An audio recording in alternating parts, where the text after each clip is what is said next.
Well, good evening, ladies and gentlemen. It is the appointed hour. Welcome to the Lakewood City Council meeting for this Monday, August 18, 2025. Madam Clerk, if you'd please call the roll. Councilmember Bell. Here. Councilmember Boki. Here. Member Brandsetter. Present. Member Lauricella has been excused. Councilmember Pearson. Present. Deputy Mayor Moss. Here. And Mayor Whalen. Present. You have a quorum. Thank you very much. Now, if you'd please stand and join me in the Pledge of Allegiance to our nation's flag.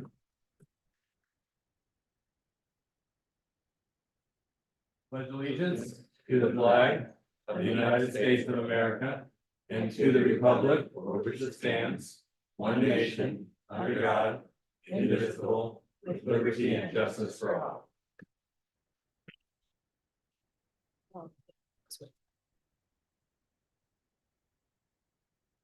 Well, thank you all for coming tonight. It's wonderful to see so many folks here in the audience in person, and welcome to those of you who are observing from the comfort of your home.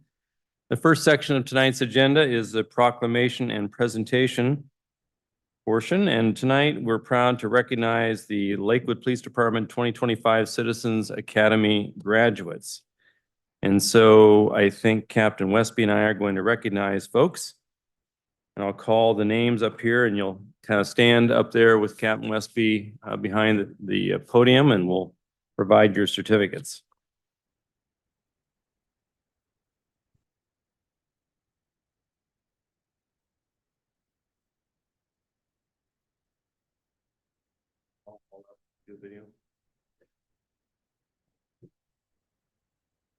We'll call them up first and then we'll do the video. How's that? Okay, so the participants this year were Jonathan Arneson, James Arroyo, Xavier Barrios, Silvana Cantu, Uday Carr, Jesse Lamora, Jill Lindberg, Matthew Manabusen, Rob Middleton, Melanie Miller, David Rich, Sergio Rosales, and Becky Torgerson, all of whom participated, come on up, gentlemen and ladies, in an 8-week academy learning about various police department functions, the Lakewood Municipal Court programs, and the West Pierce Emergency Management Regional Coalition. So before we hand you the certificates, we're going to get your bright, shiny faces up here all around Captain Westby, because he's the guy, he's the man with the action. And we'll have a video, and then we'll pass out the certificates, and then we'll participate in a group photo, because we do all things photo here. All right.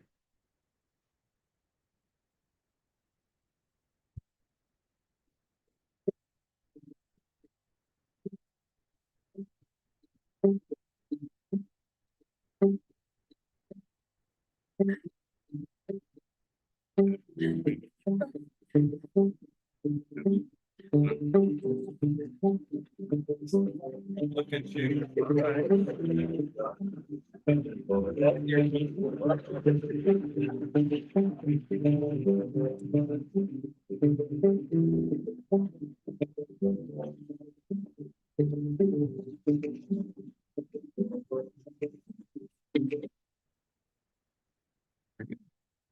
Okay, Captain Westby, I'm a little nervous for our insurance premiums.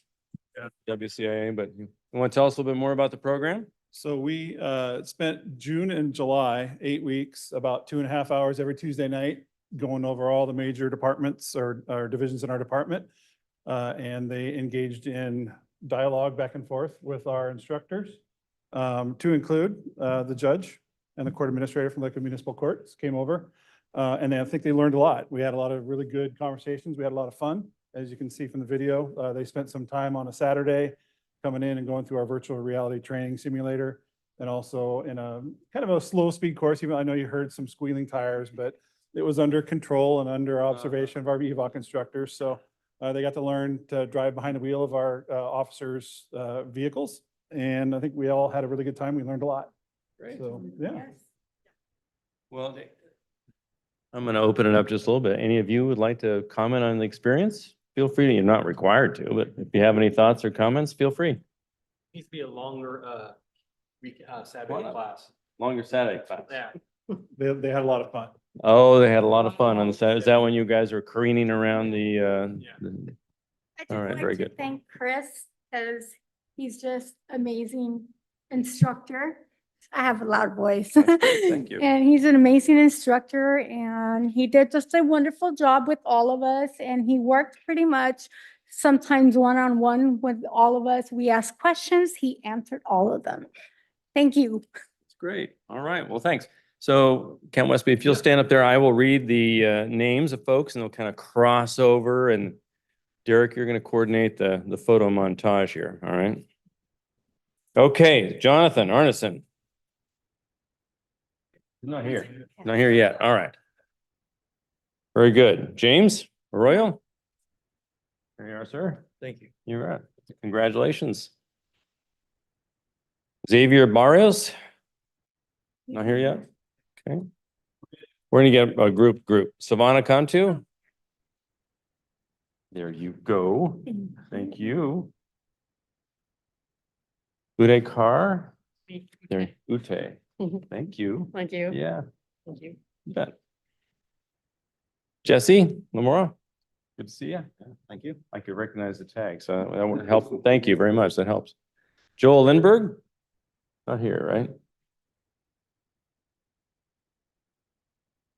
Matthew. Okay. Rob Middleton. Not here. Okay. Melanie Miller. There you are, Melanie. Thank you. Yeah. And Westby there. David. All right, there you are, David. Thank you, sir. Thanks for participating. You bet. Sergio is not here. Okay. Becky, the driver of our vehicle that has 5 dents. Thank you. So come on up, and if council, you want to come around. I'll have a big photo.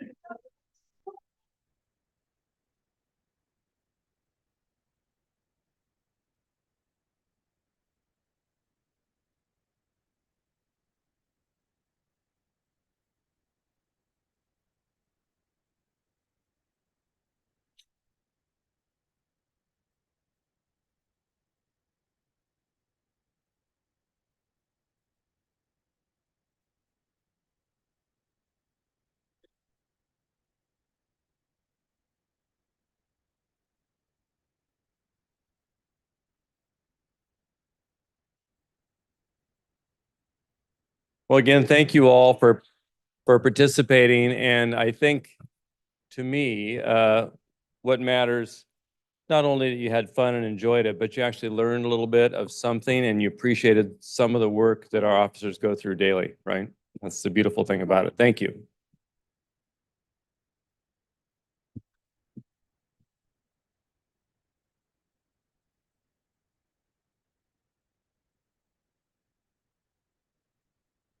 Okay. That time you've all been waiting for. It's the public comment portion of tonight's agenda.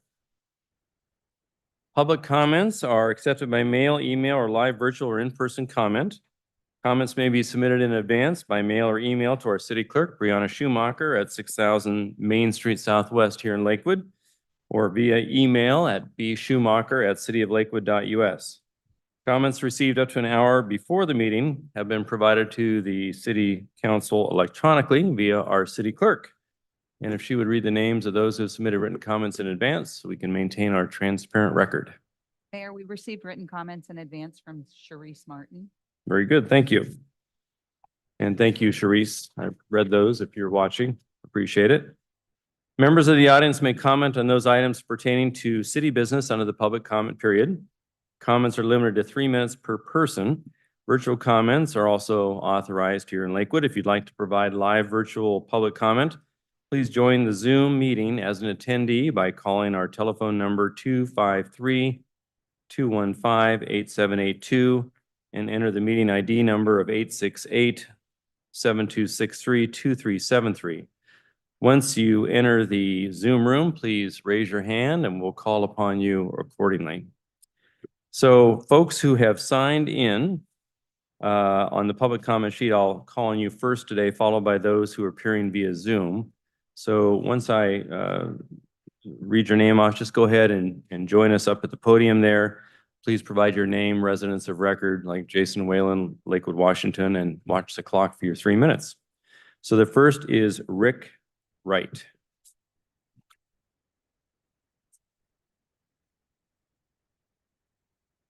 Mr. Mayor, Deputy Mayor, council members, thank you for the time. My name is Rick Wright. I'm the newly elected pastor of Lakewood United Pentecostal Church, 6130 Motor Ave, next door to the Lakewood History Museum, the former theater. I'm here because I've been asked by some of our church members, as well as a couple of other businesses next door to us and some residents to come speak on behalf of those of us that are work and live in the area. I've only been here a few weeks, but I've been visiting for about 7 to 10 days at a time, once a month since February. And since then, I've seen a troubling trend that's increasing weekly with vandalism, graffiti, spray painting, trash, including drug paraphernalia, where our kids are coming in and out of church. But mostly we've had to adjust service times, adjust prayer meeting times during the evenings because of local car clubs that are frequenting the area. Now, it's not a problem with the gathering, it's the problem with the behavior of those that are gathering. Loud, vulgar music, which I don't care what kind of music you like to listen to. We just prefer not to hear some vulgar, profane lyrics while we're trying to pray. Doing donuts in the parking lot, vandalizing the parking lot. I've had to clean spray painted graffiti off of glass, off of paint. And this is increasing weekly. Just this Sunday, one of our members called the police department because there were people on our roof. We've just had to repair AC again this last week because of copper being stolen from the AC units. He caught people on the roof with tools, called the police department, and they say, well, unless you actually see them doing something, we're not going to do anything about it. To me, that's a problem. Having just moved here, I'm concerned about not just our church and our members, but others who may want to invest in this city, starting businesses, buying homes. If they see those things happening right in our city center, what is that doing to our property values? What is that doing to those that would consider investing here? But it's also our church members not feeling safe getting out of their cars in the evenings to come into prayer, come into service, or wanting to be escorted out because they're not comfortable because of the looks and so there's not been any physical confrontations or outright verbal confrontations, but it's making some of our elders very uncomfortable, to the point where I have a person who pulled up for Sunday or for Wednesday Bible study last week and did not come in because there was someone openly urinating in the parking lot, 2 doors away from them, 2 vehicles away from them, had no concern about him sitting there in his car with his wife about to get out of the car. That's a problem for me. That's a problem for our members. And I know it's a problem for you who love this city. You wouldn't be serving on this committee if you didn't have a love for this city and a love for the people of this city. And so I know you've heard about this, but I want to express deep concern about this because, I love the people of this city, and my time's up, but thank you for the time. Thank you very much for coming. This is a topic of interest, and I've asked Sharice and others to come tonight, so thank you for doing so. Sharice, you're next.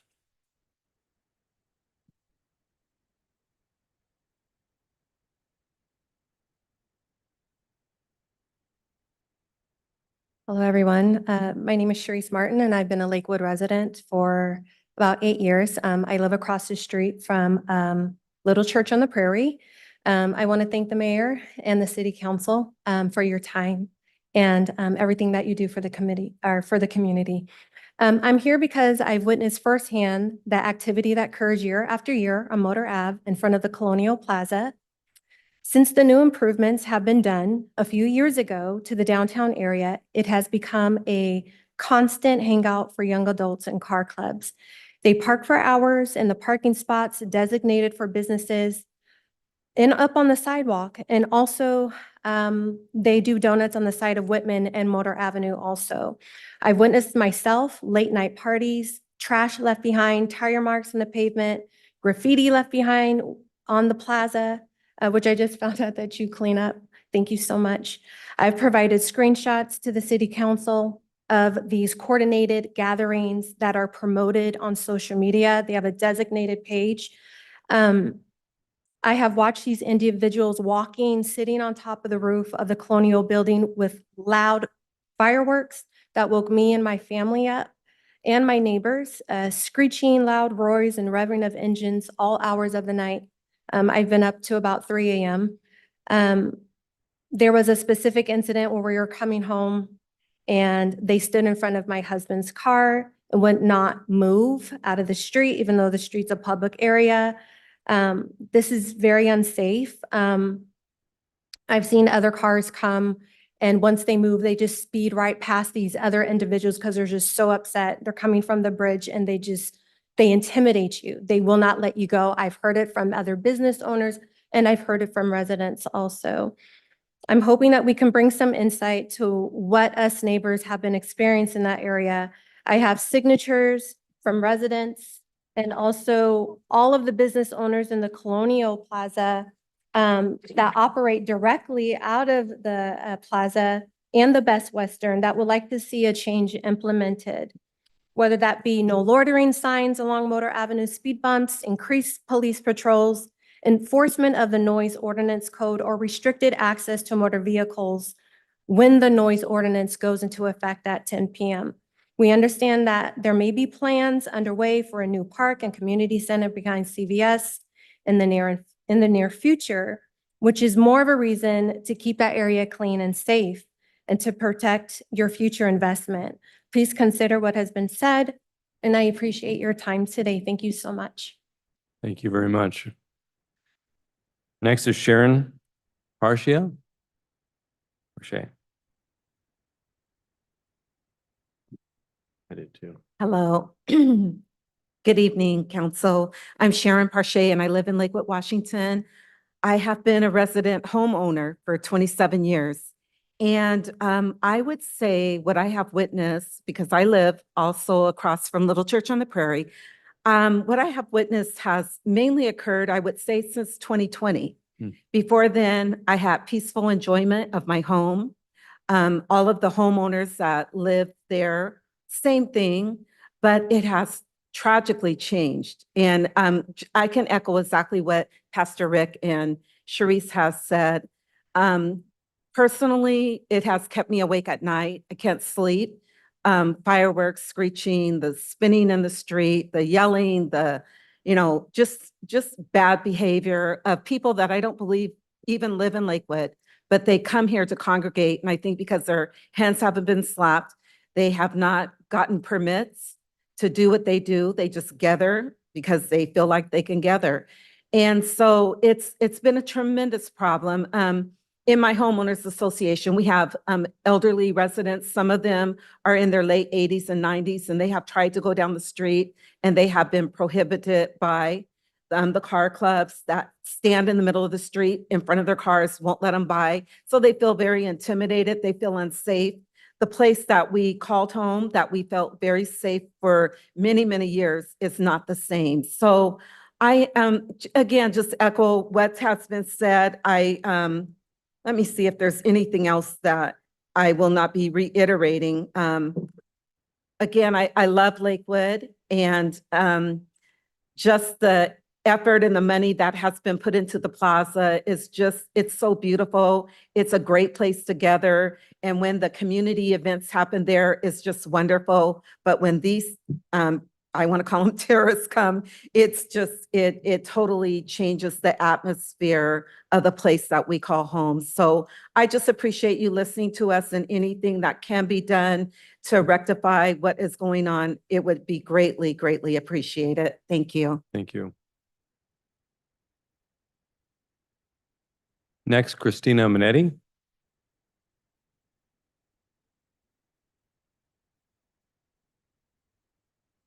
Good evening. I hope everyone is well rested. I'd like to say that I also agree, because I live up the street. I think Professor Whalen, I almost called you Mayor Whalen, also does. So yeah, I totally agree with the previous comments. Something has to be done. I was wondering what was going on with it, that was organized or not. I kind of didn't think so. But tonight I'd like to talk about the city's relationship to paving and impervious surfaces. As they say, there seems to be a disconnect. On the one hand, the city talks about the importance of climate change action and stormwater management, even sponsoring a kids calendar competition, featuring like how you're supposed to wash cars on the lawn and stuff. And on the other, one sees examples all around of the city not only failing to promote public awareness of the harms of impervious surfaces, but even paving over vast areas itself. One example already some years ago was the paving over of what had been a gravel parking lot near Wahop Lake. I grew up there, and using that parking lot was fine, especially, near a water body that is so severely impaired already. Leaving a large parking lot as gravel would seem to be a no-brainer, but Lakewood paved it. As far as I know, it's not an impervious surface. Please let me know if it is. I don't think it is, but maybe. In the most recent city manager's bulletin, there's a laundry list of park projects, so many park projects. And of course, some of them involve yet more paving. There is much touted, however you say that in English, pump track at Wards Park, also more impervious surface near a water body that also needs help, like all lakes in Lakewood. If you don't know what a pump track is, it's something so that you can bicycle around with only minimal physical effort, which is what a great idea for promoting exercise. We also read about the Fort Slocum Park parking lot overflow. I would like to know whether this parking lot would also be impervious or pervious. Online, there's been talk of aggressive door-to-door salespeople pressuring people to pave their driveways. I'd like to ask that the city inform residents that whenever possible, driveways should remain gravel or be made of other pervious surfaces to prevent aggravation of the heat island effect and increase stormwater runoff. There should also be incentives for doing this. Finally, the city needs to be more aggressive in its educational campaign about protecting the Gary Oaks from pavement around their critical root zones. The old tree code inexplicably allowed this abuse of trees, so vested under the old code, the new complexes on Gravelly Lake by Lockburn continue this tradition. Single-family property owners lately have expanded pavement around Oaks on Pleasant Street. Mr. Remack took action on that, I believe, and most recently on Alpharetta. Unfortunately, without any action as far as I know. Thank you for your increasing educational efforts about the highly detrimental habit of paving driveways and the very damaging pavement of critical root zones. And now a comment on behalf of the Gary Oak Coalition. On August 12th, we wrote to the city about a possible oak violation on Alpharetta involving the paving over of 3 Gary Oaks critical root zones. There has not even been an acknowledgement of receipt so far from the city. On August 4th, we wrote to the city about what appeared to be a possible violation of the city's critical areas ordinance involving Gary Oak woodland. This possible violation took place on Bridgeport next to St. John's Lutheran Church and involved 5 large oaks ranging in age from approximately 350 years old on the low side to 520 years old. Although Mr. Remack responded to say that the city had permitted the tree cutting so far of just 1 oak, but others were damaged, like limbs ripped off and stuff, and it's not clear how many are going to be cut down. It appears likely that all of them would be because it's not very large, and he said there would be a multi-family complex built there. He did not, however, provide the requested information that is inaccessible to the public because the permit portal doesn't allow us to see the permitting information anymore. Ms. Bell responded as if the tree cutting were news to her and told me she would respond within 1 to 2 business days. We never heard from her again, although we sent follow-up messages to both Ms. Bell and Mr. Remack on August 12th and August 14th, respectively. We requested the arborist report and information about mitigation for just the 1 oak cut down so far, 26-inch DBH. WDFW's recommended mitigation for an oak of that size would be the planting of 200 new oak trees in an area that would be protected in perpetuity and cared for appropriately. If all 5 oaks were to be cut down there, then this would require, or the recommendation is, which is best available science that's supposed to be followed by the city, it would require the planting of 800 new oaks in a place that would be protected in perpetuity. I don't think people realize how important those oaks are. 800 for just 5 that are cut down. The city has to take action on this because you're not taking it seriously. Even this mitigation is inadequate because for the loss of such a critical area, since there's no guarantee that it will even succeed several hundred years from now, because that's what we know whether we even get a tree, right? It takes 300 years to get big like that. We ask the city council to take an active interest in the fate of our important large Gary oaks. It's such a rarity and a keystone species, and to intervene to ensure that more is done to protect the needless loss of these protected oaks, both as a result of their felling and also their abuse, such as mutilation and paving over the critical root zones. We also ask that the city encourage a de-paving program to uncover the critical root zones of countless oaks that have been paved over in years past. Although damage was not so pronounced when the climate was very wet, now that it's very dry, very much drier, it's going to be much more apparent, much more quickly. So thank you very much. I appreciate your help. That's the last individual who signed in on the public comment sheet to provide public comment tonight, but let that not hold you back. If you didn't get a chance to sign in, you're welcome to still approach and provide comment. So seeing no takers in the audience, Madam Clerk, how about those appearing virtually? Looks like we have Charles Ames with a hand up, and then followed by Haley Ivy.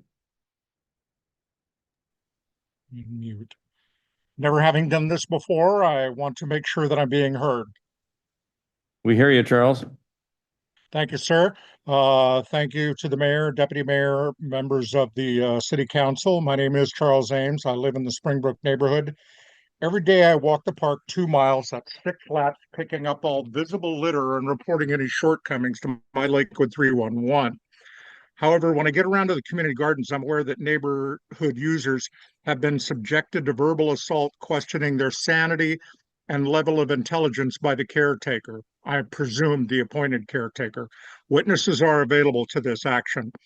I'm sure this is not what the council had in mind when it chose to provide community gardens to benefit the community. Please attend to this matter. Thank you for your time. Thank you. Haley Ivy is next. Hello, can you hear me? Yes. Hi, thank you so much. I'm Haley Ivy. I live in Memphis. I was staying in Lakewood for the last couple of months.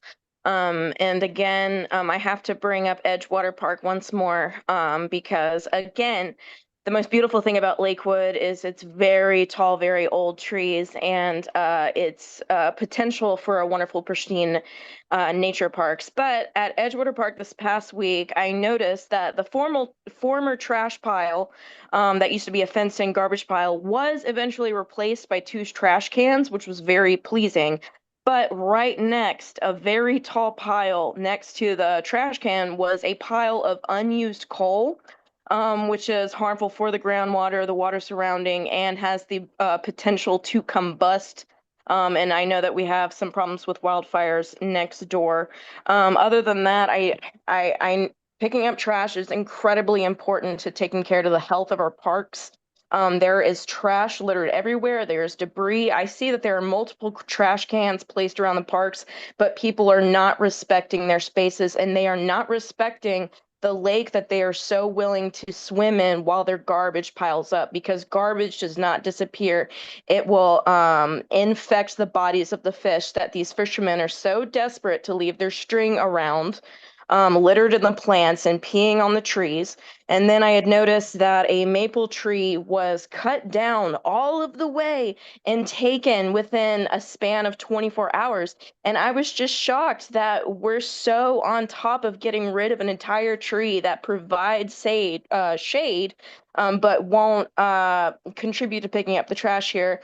And I really just want to bring attention to it because I wonder if there's a respect issue for people that visit parks.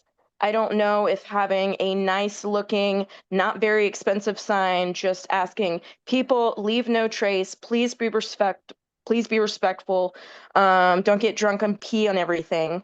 Let's see, within that hollowed out stump, there were potato chip bags and small pieces of plastic, which I felt was very ironic. Let's see. Yeah, so it's not just that it's Edgewater Park. I'm just bringing attention to Edgewater Park, but if we can bring attention to enhancing our surroundings and keeping our environment intact, which includes keeping the 300-year-old and above oaks intact, because not only do these things provide shade and oxygen and an environment for our wildlife, it's also, I mean, it's a better environment for everybody that lives in a town that could be so beautiful. Thank you so much. Next is Jerilee Ellis.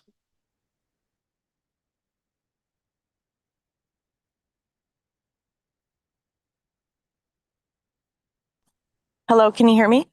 Yes. Oh, sorry about that. My name is Jerilee Ellis. I'm part of the Springbrook community. I have been over at the Springbrook Community Park for a couple of months now, and I've been dealing with the city, or I guess the garden manager. His name's Kenny Knowles. I've repeatedly asked for access to one of these plots at this area.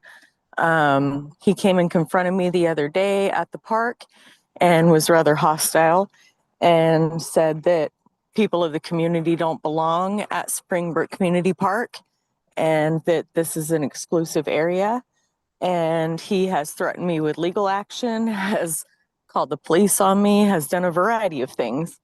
I'm just wondering, like, why the people, the city of Lakewood is allowing the food in this area to go rotten. The water's been shut off for a couple of weeks now. And so, yeah, there's a lot of food over here that is going rotten because we can't get anybody from Springbrook Connections to respond. They have since blocked everybody that has anything to say against them. I would highly recommend, or at least recommend to the council, that a different garden manager be assigned. There's a lot of food rotting here, and from what I was told, they're allowed to let the food rot, and that's just not acceptable in a community that has such a huge homeless population. And I don't understand why this garden has been deemed exclusive when there's so many people around this area that need this food, and food has been ripped up and allowed to rot. And I just want to know, like, how this is okay that food is being allowed to just rot in this beautiful community. But it's a beautiful garden, and I just hope that more attention will get, to this area. Thank you. Thank you. That's the last individual, Madam Clerk, that I see with a virtual hand raised, unless I'm missing someone. Mayor, there are no other virtual hands raised. Then I'll declare the public comment period closed.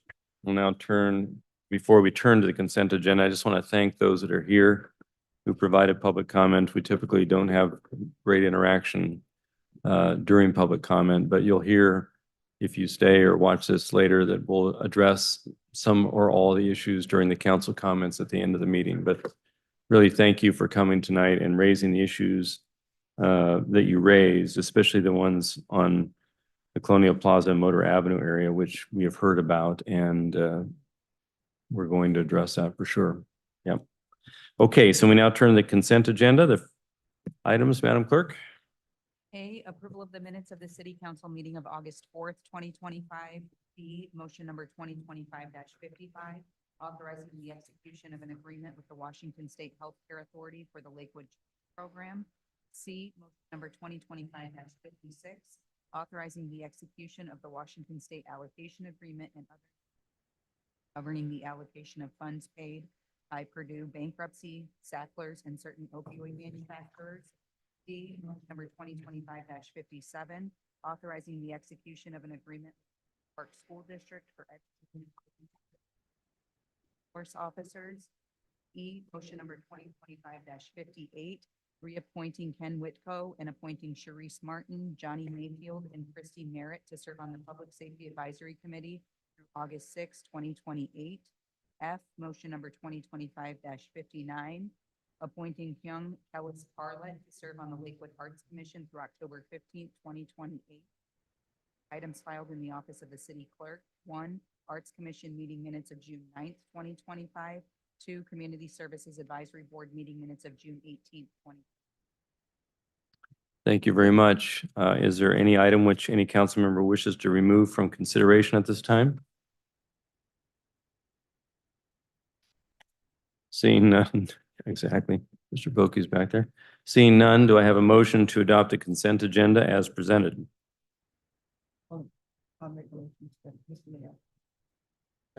It's been moved by Deputy Mayor Moss, seconded by Councilmember Brandstetter, that we adopt the consent agenda as presented. Any further discussion? I just want to say one thing on the item E, the appointment and reappointment of folks for the Public Safety Advisory Committee. I just want to shout out to Cherise Martin. She called me and raised these issues that she spoke of tonight. And in my humble opinion, that's a wonderful example of someone who's not just talking the talk, but she's really walking the walk. She wants to get involved and be part of the solution. So thank you for making your application, and thank you for your willingness to stand and serve on an advisory committee. So thank you for that.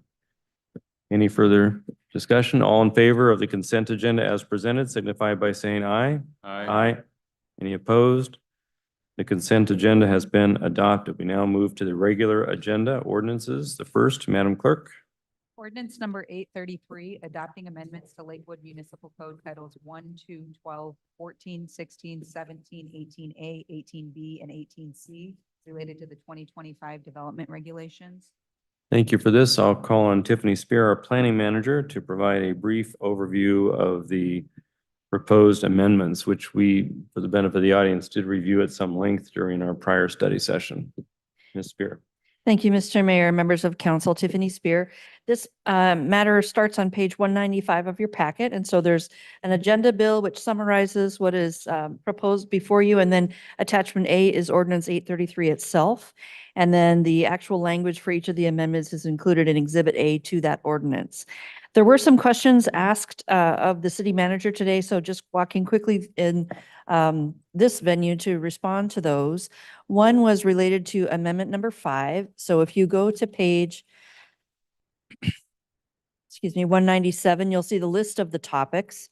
Number 5 relates to director's interpretations. And the question was to clarify the difference between informal and formal interpretations by the department director. Informal, as the name might suggest, is something where it's an aspect of a specific project. It's usually talked about during the submission or discussion of a permit before approval, and it is handled without any additional fee.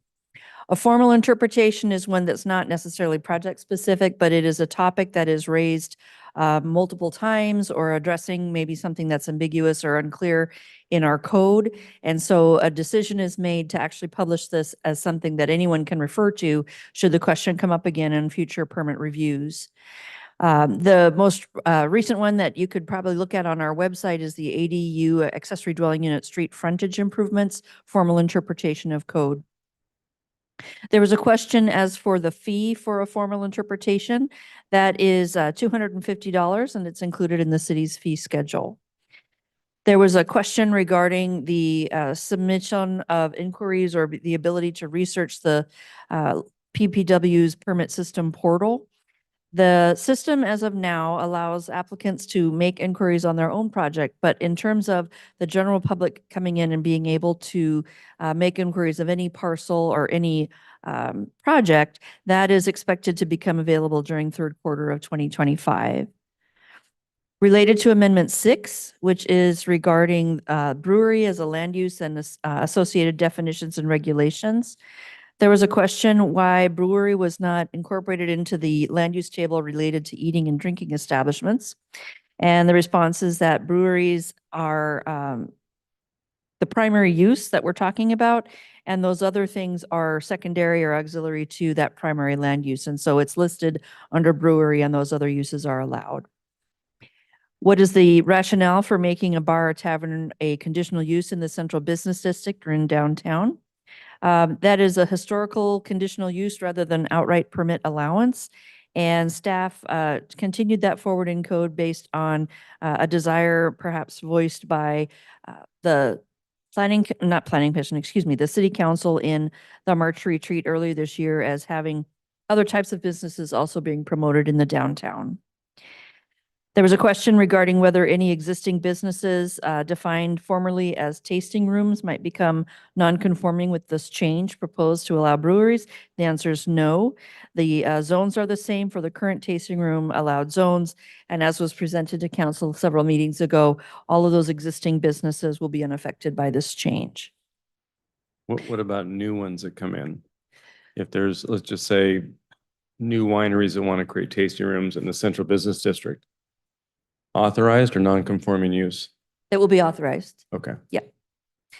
Amendment number 11 relates to what is required Oh, to, Mr. Brandstatter had a question.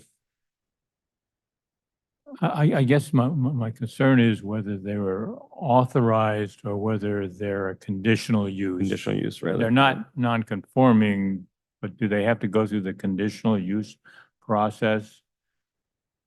if it is a land use that is identified as a conditional use in the land use table, yes, there is a process by which they satisfy certain conditions in order to have it approved.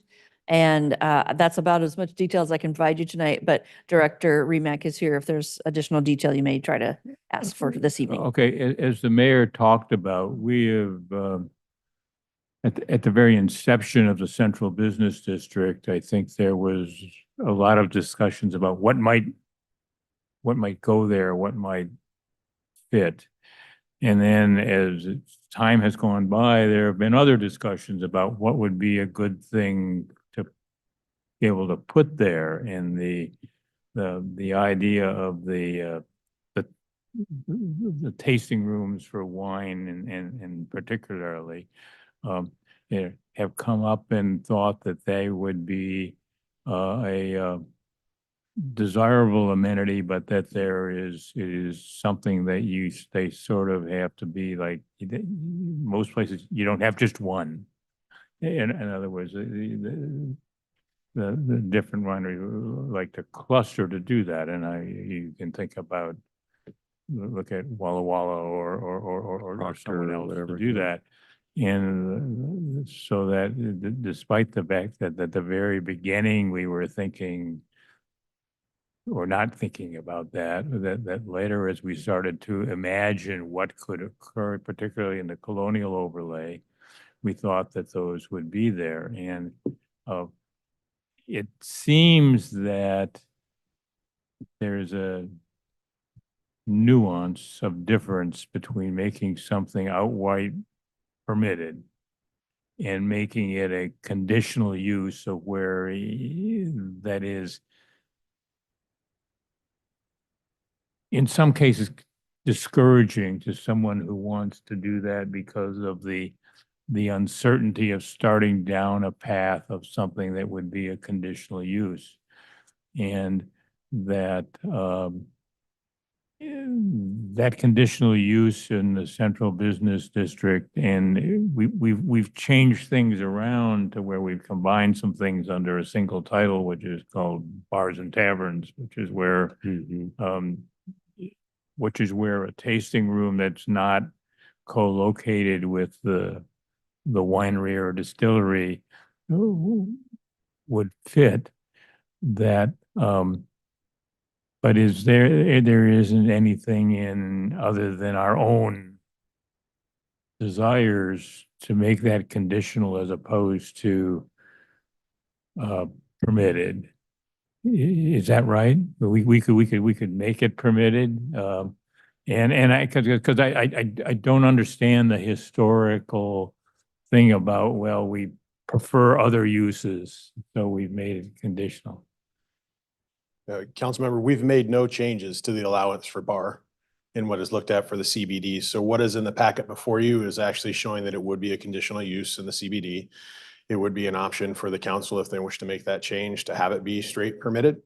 There's no objection. There's been no change from what the Planning and Public Works has actually proposed. When we looked at breweries and tasting rooms, they are all permitted within the CBD as well as the when you come to any of our industrial zones. We copied the tap room or the tasting room permissions that were allowed, which were straight Ps across the board. They were rolled up into both brewery and then into distillery for that to be continued use. The only thing you'd really be looking at would be bar that's historical. If you want to make a change on that, that's completely open to the council.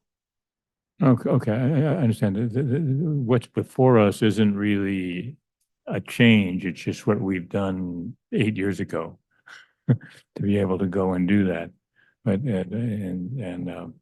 but that, if we wanted to change that conditional use in the central business district for bars and taverns, which is what's the category we're talking about, you know, we could do that by amendment to this ordinance tonight.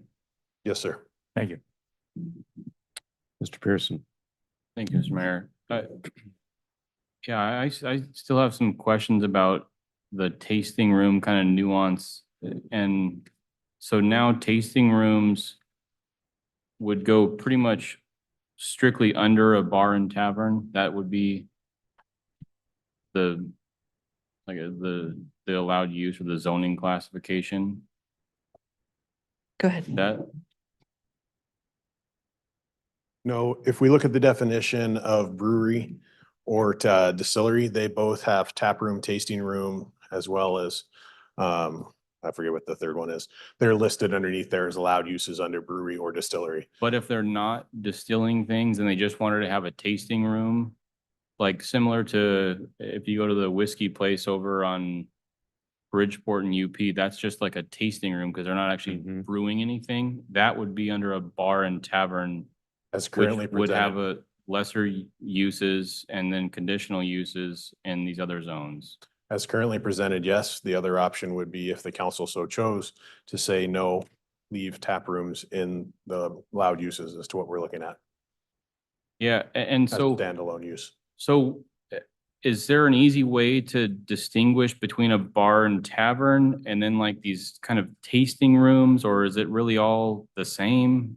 You know, I think that the majority of us, at least myself, when you talk about what a bar and a tavern is, you know, you don't think of wonderful things that are, you know, places where you want to go hang out with your kids or whatever if they're adults. And if you go to a tasting room, you know, it's a little bit more of a friendlier environment and things like that. So I guess, in my opinion, they're a little bit different, but we're appearing to be treating them all the same.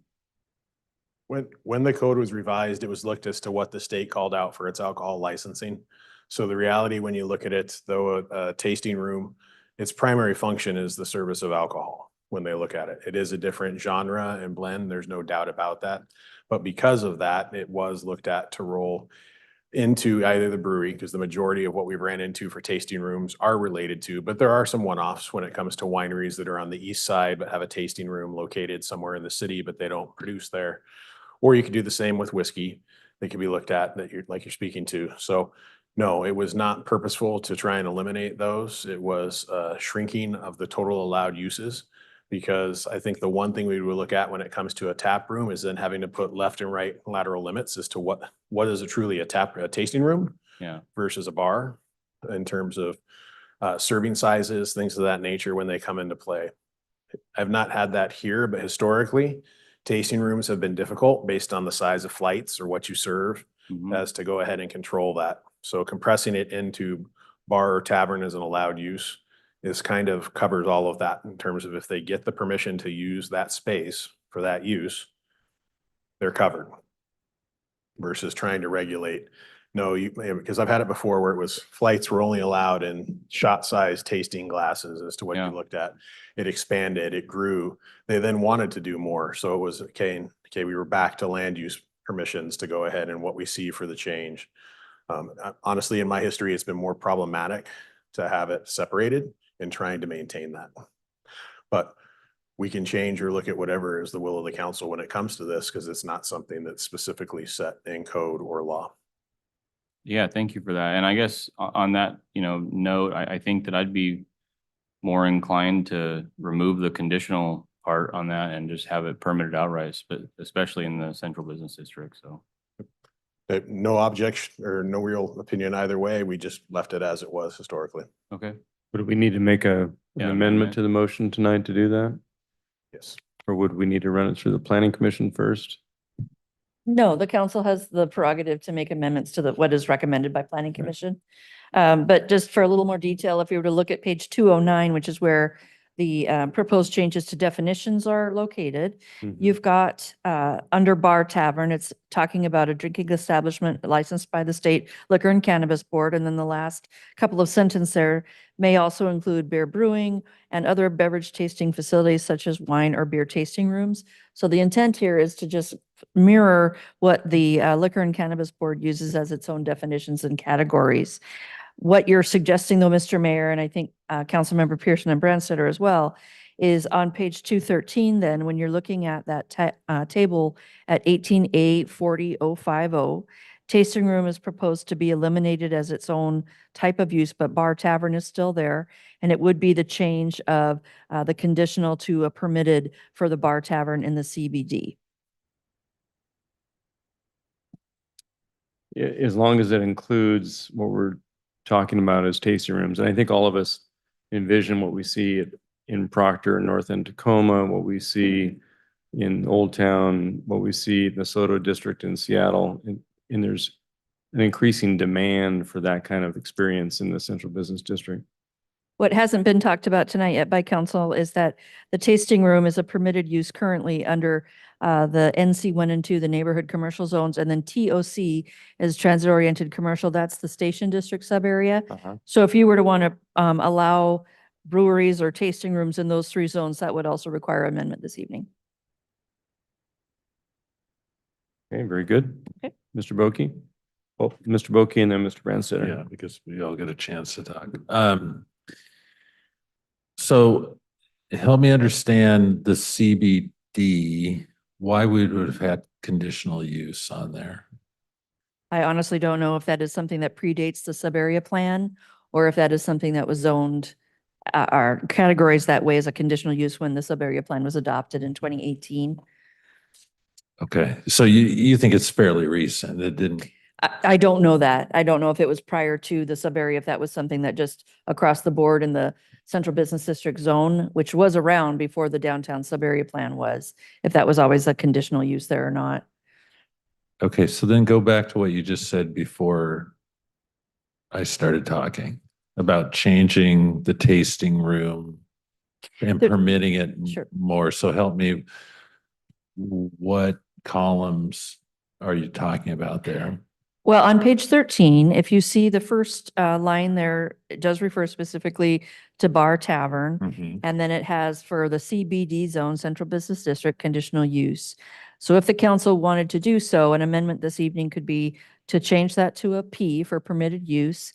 What that does not do, however, is down there in the tasting room line, which is proposed at this point to be eliminated altogether, is that use is currently allowed in neighborhood commercial 1 and 2 and then transit-oriented commercial. So if you were to want to allow tasting rooms or the bar tavern in those 3 zones, that would need to be added up to the bar tavern line as well. Okay, and then so educate me for the 100th time. NC1, NC2, transit-oriented commercial is basically the transit Transit-oriented area. commercial is down in the Station District area, yeah. And that's the only spot we have Correct. that. Correct. Okay, so educate me on NC1 and NC2. Give me some examples. I don't know if I can pull it out of the top of my head, but that is an area that is a transitional zone between the residential and the more intense commercial or sub areas. Okay. Yeah, that's about all I can say. So Sorry. So let me ask, and this is why, even though I'm in favor of what we're talking about, this is why when it comes to serving alcohol, you have to know this, you have to understand the laws behind it. And understanding what the Liquor Control Board, when they hand out these licenses, so worst case scenario, it's not going to happen. It's not happening in the present world we live in, but best case, worst case scenario, all of a sudden we permit it in more areas and all of a sudden we're assailed with it's permitted and I've got a license. But what role does the liquor and cannabis control board play in that? They wouldn't, did they have geographical, like if 15 people showed up and asked for permits for the city of Lakewood in the CBD, would they get them all? They would look strictly at, is the business set up to provide the product as required by the state? They're not going to look at the city's land use zones to decide there's been too many in this particular zone applied for. Okay. The answer is going to be no. That's up to the city itself. They are looking strictly at the business licensing requirements. Okay. The other thing that could be done here is if the council is uncomfortable with moving this one forward, is just to remove this amendment from the package and have it come back to you at a later date. If you'd like some additional detail prepared for you. I'm done. Okay, I'll turn to Mr. Brandstetter, then Mr. Pearson.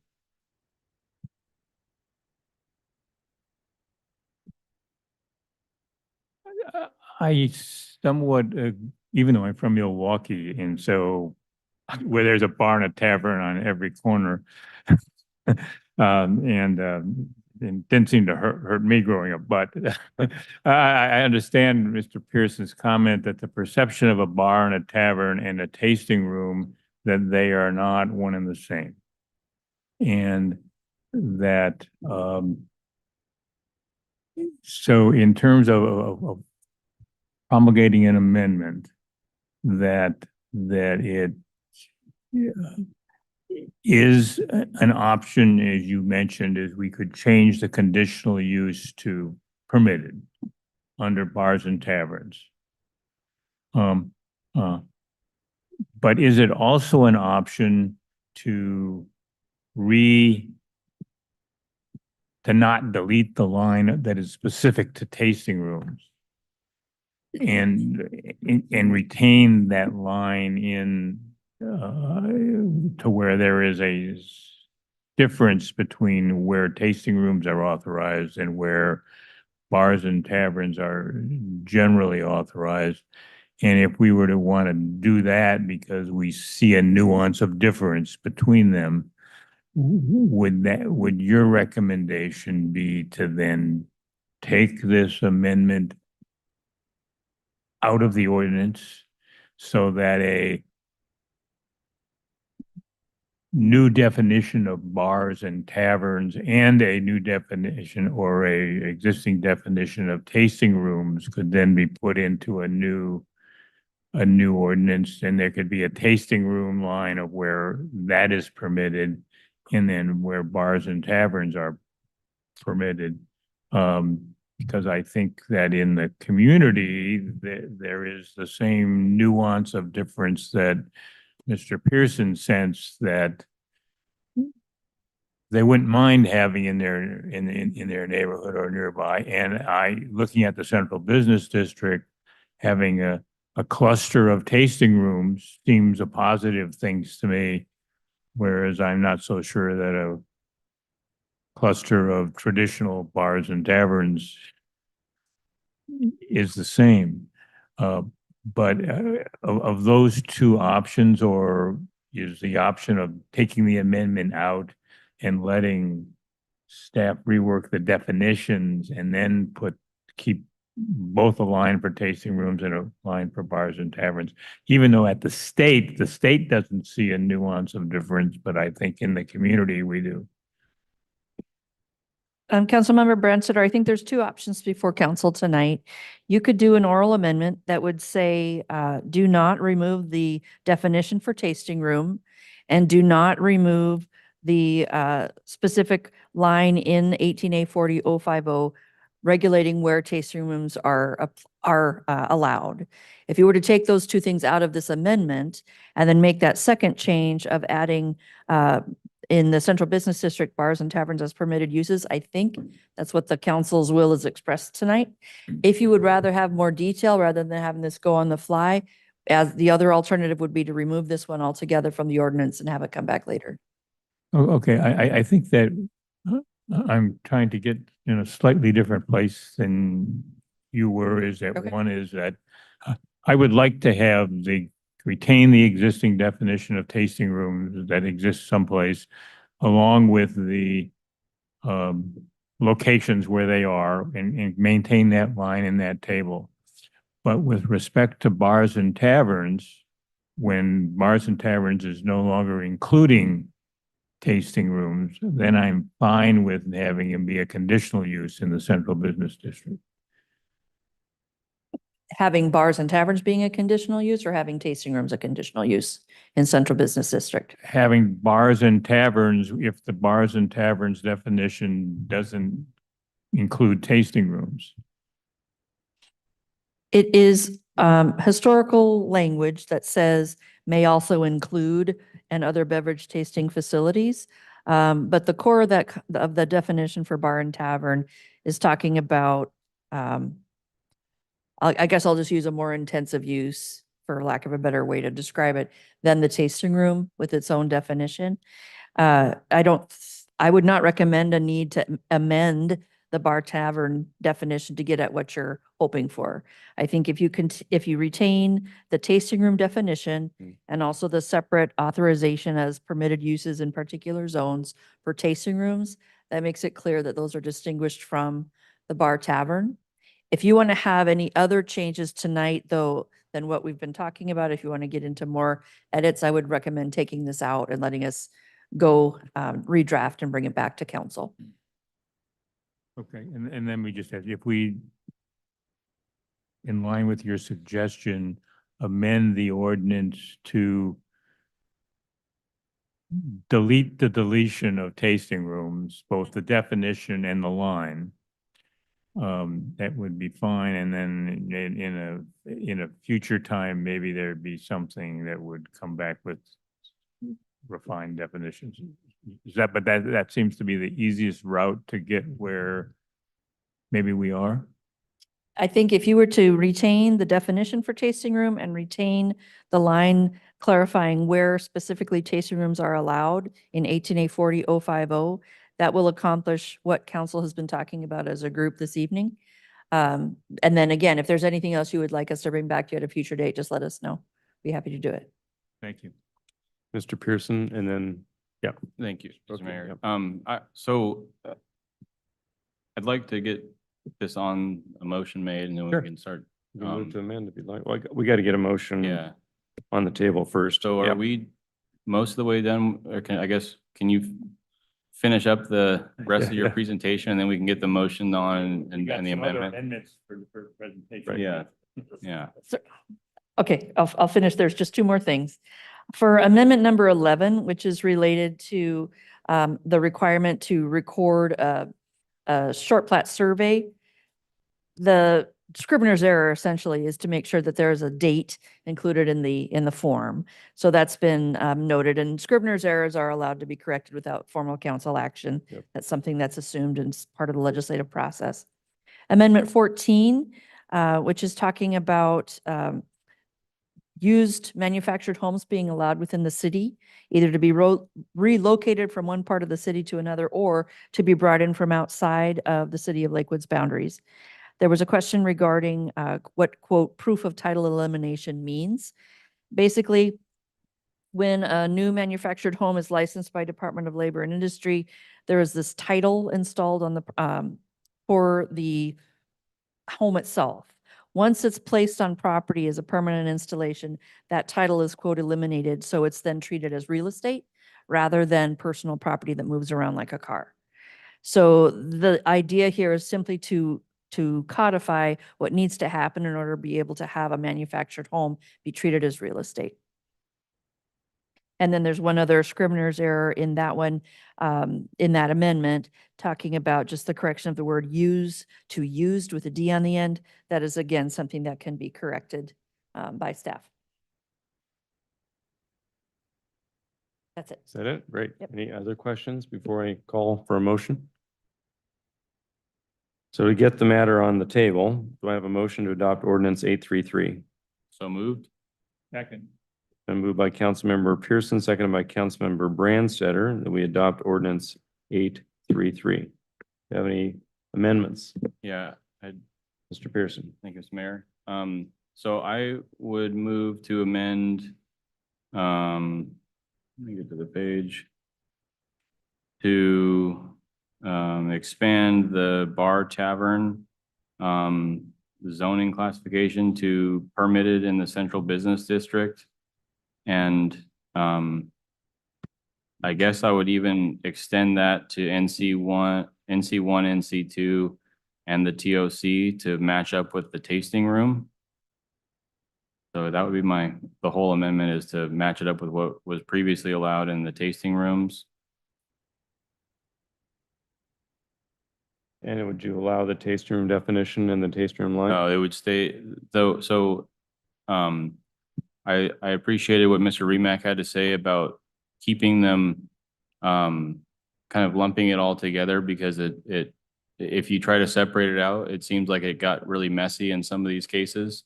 So if you lump it together in a bar and tasting, then there's no different, you don't have to differentiate what's technically a tasting room and what's technically a bar, and they have to worry about the serving sample sizes and things like that. So he, to his point, I think that made a lot of sense. So I would keep the tasting room definition and those deleted and expand the bar and tavern to include those other zones. And one of Mr. Boki's questions was related to what exactly, where is NC1 and NC2? NC2, as an example, if you look down in the map, a handful of pages later, it's Bridgeport from 112th down to the town center. It's Steilacoom, big chunks of Steilacoom Drive. So that's kind of like the neighborhood, the NC2 zone. So I don't, anyway, that's the motion would be to expand it from to include NC1, NC2, TOC, and CBD to be permitted. Just for bar and For tavern. bar and tavern. Yeah. And Ms. Walker looks like she'd like to say something. Make sure you get a second to the motion. Got it. Okay. Do we understand the motion to amend? If so, is there a second? A second that. Okay. It's been moved by Councilmember Pearson, seconded by Councilmember Bell, that we amend ordinance number 833 as articulated by Mr. Pearson, which effectively has the one classification bar/tavern with expanded locations in the central business district as well as NC1 and NC2 and the TOC. Is that correct? Any further discussion on the amendment? Mr. Branstetter.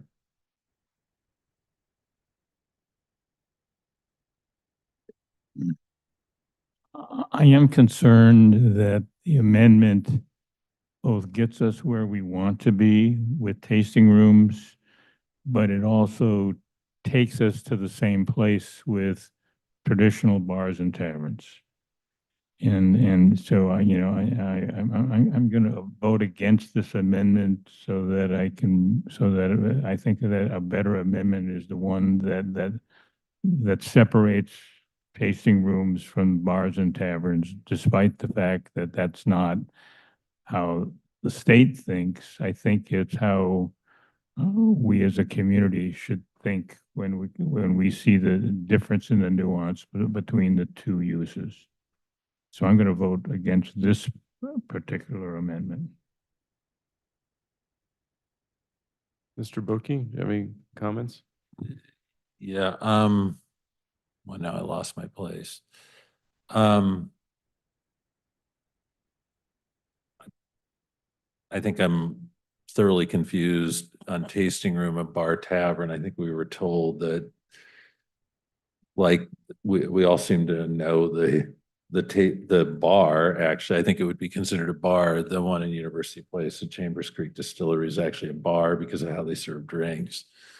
So it wouldn't be a tasting room. So the tasting room, I can understand why staff's trying to get rid of it because it's such a narrow, it sounds like very narrow definition that nobody's going to do because they can't make money. Fine with the change in the CDB. Worry that we're missing something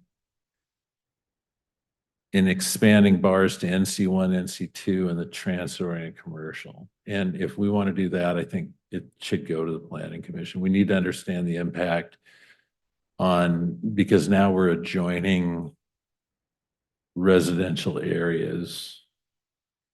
So I want to understand that impact and where that might be happening. I get it. Because we do have bars along Silicon Boulevard and they work out fine. But I think I do want to understand the expansion of those zones going forward, especially the TOC, because we're putting in a lot of housing. So how can we make that work? Because it would be nice to have, encourage some kind of commercial activity in those areas, but I need to understand how those are going to mesh with the increased, density of the area, and would it fit into mixed use and how that would go. So I have a lot of questions, I guess, on the expansion of the zones. I'd be very careful doing that tonight. I'm fine with the change in the CBD, and I'm fine with leaving the tasting room definition, although I don't think it's going to be used. But so that's where I'm at. Very good. I just have a question for Ms. Spears. I'm looking at this, the bar tavern definition on page 209. If what I understand staff to tell us, it would include effectively what happens in wine tasting rooms. Is that what I hear you say? The way that definition reads, the second to last sentence says, may include brewing, as part of a microbrewery or brew pub, and other beverage tasting facilities such as wine or beer tasting rooms. I guess I'll be kind of crude here, forgive me, but a tasting room, you spit it out. A bar or tavern, you swallow, and your behavior as you walk out the door is different as a result. Well, maybe. I don't know how to say Yeah. it other than that. Most tasting rooms, you don't just spit it out. Okay. You actually, I'm a member of 16 wine clubs, which is too much. And I can tell you that the one thing in the wine tasting definition that's missing from the bar tavern one is retail sales for off-premises consumption, because that's Yeah. typically what happens. You go Right. and you do the tasting, you say, hey, I like that. I'll take Sure. 5 cases or whatever. Yeah. And that does, not 5 cases, but that doesn't seem to be what's allowed just in the bar tavern Yep. definition, which would be concerning to me, because that would negate what they really do, which is they bring people in, you get to taste what they have. You want to sign up for a wine club, great. You want to have one full glass, not just a taste, great. You want to buy 3 bottles of that at retail, fabulous. And that's what they offer. And so if this definition is not inclusive of those activities, then that doesn't work. I think if you're not going to go with the motion that was discussed but not made yet, to keep tasting room as they are allowed, keep bar tavern as it is, other than changing conditional to permitted in central business district tonight, I would recommend taking it out and giving it staff a chance for further discussion at a future date, coming back to you. Based on what we've Yeah. chatted about tonight. That might be the better course of action, I think. Getting too complicated Yeah. to go on the fly. That way we can really flesh it out a little bit, Yeah. especially. Mr. Branstetter. Yeah, Mr. Mayor, and I would, in your comments, the definition of tasting room that exists, but that this ordinance is deleting, does include that nuance of taste it, but also buy it and take it with you if you like it. To be able to go and do that. And I am sensitive to the fact that there are a lot of nuances, not only between bars and taverns and tasting rooms, but also are we going to looking at the different districts that things might be in. So again, I'm going to vote against this amendment, but I would probably then, in deference to Mr. Boki's concern, look to just drop this amendment entirely out of this ordinance and let staff and the planning commission relook around the issue of where, I mean, it's not like we have nothing. We do have some controls over bars, taverns, tasting rooms now. If we want to neaten it up, let's let the planning commission and staff do something and come back to us sometime this century. Okay, so if I hear you correctly, assuming council were to not adopt the amendment, we could come back and further amend the motion to adopt ordinance 833 to remove from the ordinance amendment number 6. Correct. Mr. Mayor, I remove my amendment. Okay? I think, why don't we just vote? It's on the table. I think we just need to vote it. Yeah. So let's just go and say all those in favor of voting in favor of the amendment to ordinance 833 signify by saying aye. All opposed? Nay. Okay, the amendment fails. Perfect. So we're back to ordinance number 833. Do we have a motion to further amend? Mr. Mayor, I move to delete amendment 6 from ordinance 833. Very good. Do I have a second? It's been moved by Councilmember Brandstetter, seconded by Deputy Mayor Moss, that we remove from consideration of ordinance number 833 that specific amendment number 6 pertaining to brewery, land use, and associated definitions and regulations. Any further discussion? I got a second, right? Okay. I'm getting lost a little bit. Any further discussion on that particular amendment? Okay, all those in favor of that amendment to proposed motion adopting ordinance 833 signify by saying aye. Aye. Aye. Okay, now we have ordinance 833 as amended, which excludes amendment number 6. Any further discussion? All in favor? Aye. Any opposed? Nay. No. No are opposed. I'm sorry. That's what I meant to say. None are opposed. Ordinance number 833 as amended is adopted.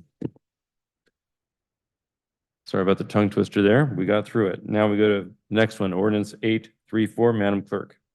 It's number 834, amending Lakewood Municipal Code, Chapter 5.02050, updating the business license model threshold for out-of-city businesses. Thank you. And for this, we have our Economic Development Manager, Ms. Becky Newton, and I would hope this takes all of us all but 2 minutes. Thank you, Mayor. Good evening, council members. This is a change to Lakewood Municipal Code 5.02.020, item A, number 7, simply to change the threshold on a business license requirement for those that operate operate within the city of Lakewood, but do not have a place of business here. So essentially, the state of Washington adopted a one-time change to increase to a higher threshold of $4,000 per year for out-of-city businesses effective January 1st, 2026. Very good. Thank you. Any questions of Ms. Newton? And this is just to be in line with state law. That's correct, Mayor. Thank you very much. Do I have a motion to adopt ordinance 834? I move adoption of ordinance 834.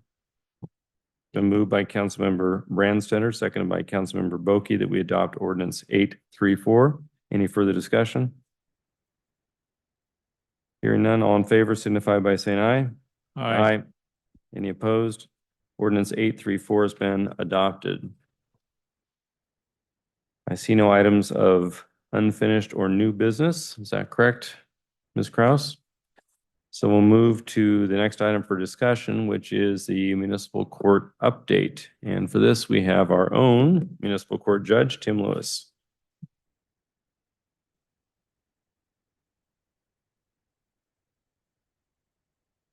Members of the council, good evening. Thank you for this opportunity.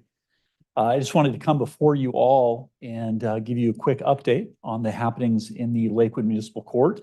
As you all know, we have the honor of serving the residents of the city of Lakewood, Steilacoom, and DuPont. I also want to point out that I have the good fortune of being joined by a good segment of our court staff this evening, our court administrator, as well as 4 of our court specialists who accompanied me here this evening. I greatly appreciate that. So just very basic, and then obviously, if any of the council members have any questions, please let me know.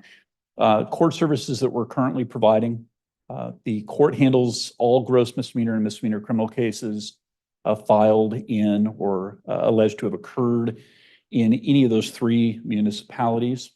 Currently, just so the council is aware, through July, there have been 1,345 criminal filings in this calendar year. The court is also responsible for municipal code enforcement. Those are significant, as I'm sure the council members are well aware. Those are often what I think the court views as quality of life measurements, where the city has had to involve the court system in the enforcement of code compliance or non-compliance. Currently, the number of cases that have been filed in 2025 through the end of July is 72. Part of what I wanted to come before the court, or excuse me, the council this evening for, was to give a recap of 2024 in its entirety, and I'll get to those numbers in a moment. Also, finally, and certainly last but not least, the court handles a significant number of traffic infraction cases, the majority of which are filed by the city of Lakewood, but a very close second is the city of DuPont. The city of DuPont places a great deal of work product into the court system by way of filings, both officer-initiated traffic infractions, and then they have a pretty robust photo enforcement system that is in play in the city of DuPont as well. So 2024 in review, total number of cases that were filed with the Lakewood Municipal Court, 34,542 cases. 32,183 of those were traffic infraction cases. 5,204 were officer-issued infractions. Again, those are officers with all 3 police departments issuing those infractions throughout those 3 municipalities. There was approximately 27,000 photo issued infractions. Just so the council's aware, approximately a third of those come from the city of DuPont. Wow. There were 135 code enforcement cases that were filed with the court, 2,145 criminal cases. I want to take a moment to focus on 2 particular areas that tend to have the most significant public safety impact. There were 559 domestic violence cases, 168 impaired or DUI driving cases. Those are also significant, just so the council's aware. Approximately 15 years ago, the Washington State Legislature decided that in courts of limited jurisdiction, which includes any municipal court or district court in the state, they were no longer satisfied with the court taking 2 years of jurisdiction because they considered both of these categories of offenses to be such significant dangers to the Washington state community as a whole. And so they started encouraging courts and gave courts discretion to take up to 5 years of jurisdiction. That is not at all uncommon. And I think that's important to point out to the council, because what that means is if there's a conviction for an impaired driving case that is filed in our court or a domestic violence case, that case is going to continue to live with the court. If it was 6 months old at the time that resolution occurred, it's still going to continue to live with the court for another 5 years. It would not at all be uncommon for one of these 2 categories of cases to result in anywhere between 15 and 20 hearings over the course of their life in the municipal court. And that's significant because that is a hearing that requires preparation from the court specialists within the court. It requires input from attorneys, and ultimately it requires court time on the record. Most of those hearings are to ensure that the individual who has been convicted is complying with the terms and conditions of their sentence, which we'll be getting to in a moment. These are the numbers for 2022 through 2024. Happy to take any questions the council may have. I think what you're seeing is a steady increase in the filing of infraction cases. There has been a steady increase in the filing of criminal referrals. by the city attorney's office. There has been a steady increase in the number of photo enforcement cases from the city of DuPont. And the only place that we have seen a decrease is the city of Lakewood. Their photo enforcement devices are actually issuing fewer infractions. They've started declining in 2022, and that decline may remain consistent over the last 3 years. That may be a result of, frankly, the Lakewood photo enforcement program having been around quite a bit longer, and drivers and residents in the city of Lakewood just becoming more acutely aware of where those locations are. I want to talk very quickly about probation services and the importance of those in any court of limited jurisdiction. We are very fortunate in Lakewood Municipal Court to have 2 full-time probation officers augmented by a sergeant from the Lakewood Police Department. They're really vital to ensuring, for community safety reasons, that conditions of the court that have been imposed are actually being complied with. And that's where a lot of those subsequent hearings following a conviction come up. And those the conditions are very broad spectrum. They're case and fact specific, drug and alcohol testing and abstinence, treatment compliance. The court is very fortunate. We have 2 certified instructors for the domestic violence moral recognition therapy program for individuals who are convicted of domestic violence related offenses in our court. Our court administrator is certified in that, as well as one of our probation officers. Also electronic home monitoring and SCRAM, which is a alcohol monitoring mechanism and device. The court has really started to re-implement work crew. That is a change that I have implemented in the short time that I've been here. I'm happy to field any questions about that, but I want the council members to know, I think that is a vital part of a suspended sentence or a deferred sentence in a court of limited jurisdiction, because frankly, it provides the most direct benefit to the community that was at least theoretically impacted by the criminal behavior. And so we are looking to re-implement that, and we work with Parks, the Parks Department, to see if there are any projects in the city of Lakewood where those work group participants could be used, or their time could be implemented. And then just complying with overall conditions of sentence, probation is responsible for that, especially for our most high-risk offenders. We have 2 therapeutic court programs that I think our court staff is very proud of, and they should be. And I would say that the cities of Lakewood, Steilacoom, and DuPont should be very proud of these programs. The Veterans Treatment Court came online in late 2017 under Judge Susan Adams. It requires qualifying military service from a participant, a nexus to the crime for which they were charged. It implements and it involves association and involvement by the VA for treatment and support services, which can be really an impressive spectrum. And the individuals that we have assisting us from the VA are nothing short of exemplary. Housing assistance, chemical dependency assistance, traumatic brain injury, post-traumatic stress. Having those individuals present in our court for staffing every time we have a veterans court and being present there for those hearings and those updates really is a fantastic resource that we have been able to avail ourselves of. We've had 37 graduates to date, which is exceptional. We have 6 current participants. This is our Veterans Court team. We're very lucky that we get calls from other courts, including other courts here in Pierce County, asking about our Veterans Court program. It's, I think, become something of a model, and so that's something that we should be very proud of. We also have a community court program that is newer. The community court program really came out of seeing how well the Veterans Court program was going and the services it was providing defendants with a military background. That raised the obvious question, what about those who are not eligible for Veterans Court because they don't have that prior military background? And so the idea was to have a community court program where we could provide essentially the same types of services for individuals who did not have qualifying military service. We continue to look for proximate cause nexus. Is there a treatment issue that is directly correlated to the criminal activity that brought them into the criminal justice system to begin with? And we have a number of community partners that are assisting us with housing, treatment, employment assistance. Probation services plays a huge role in that program, and we have a designated case manager as well.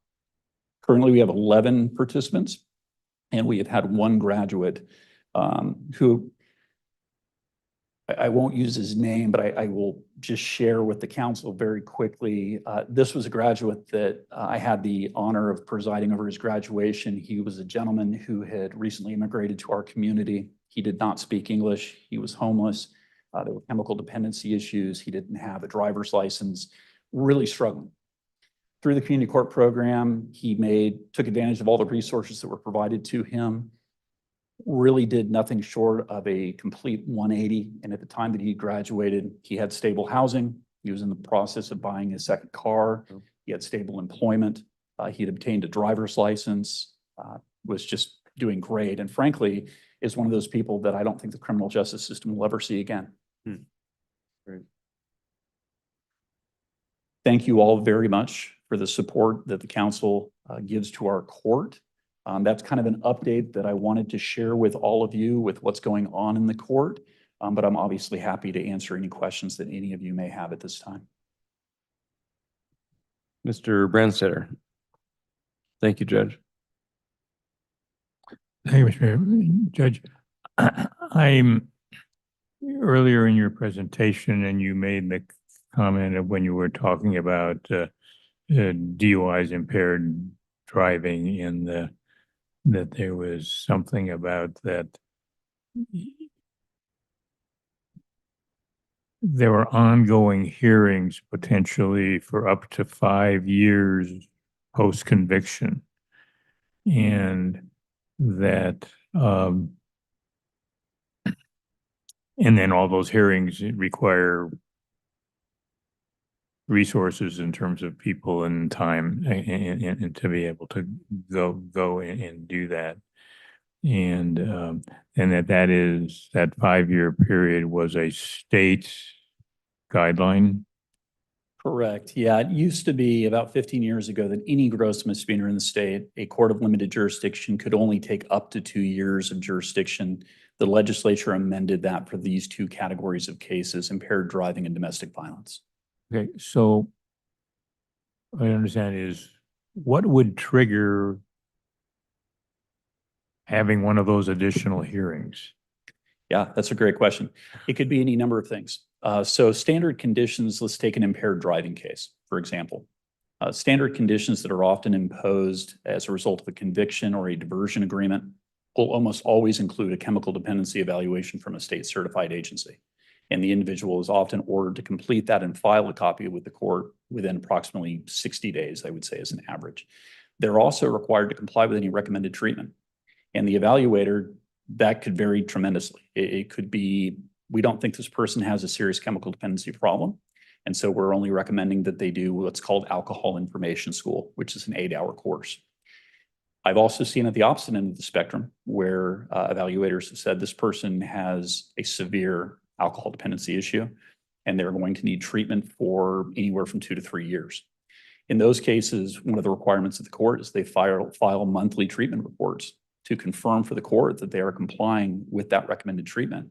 If they don't, then we often receive a report from our probation department that they are not in compliance, which requires a hearing to bring them back before the court so we can have a conversation about why they are not complying with the recommended alcohol treatment or any other alleged violation of the terms and conditions of their suspended sentence.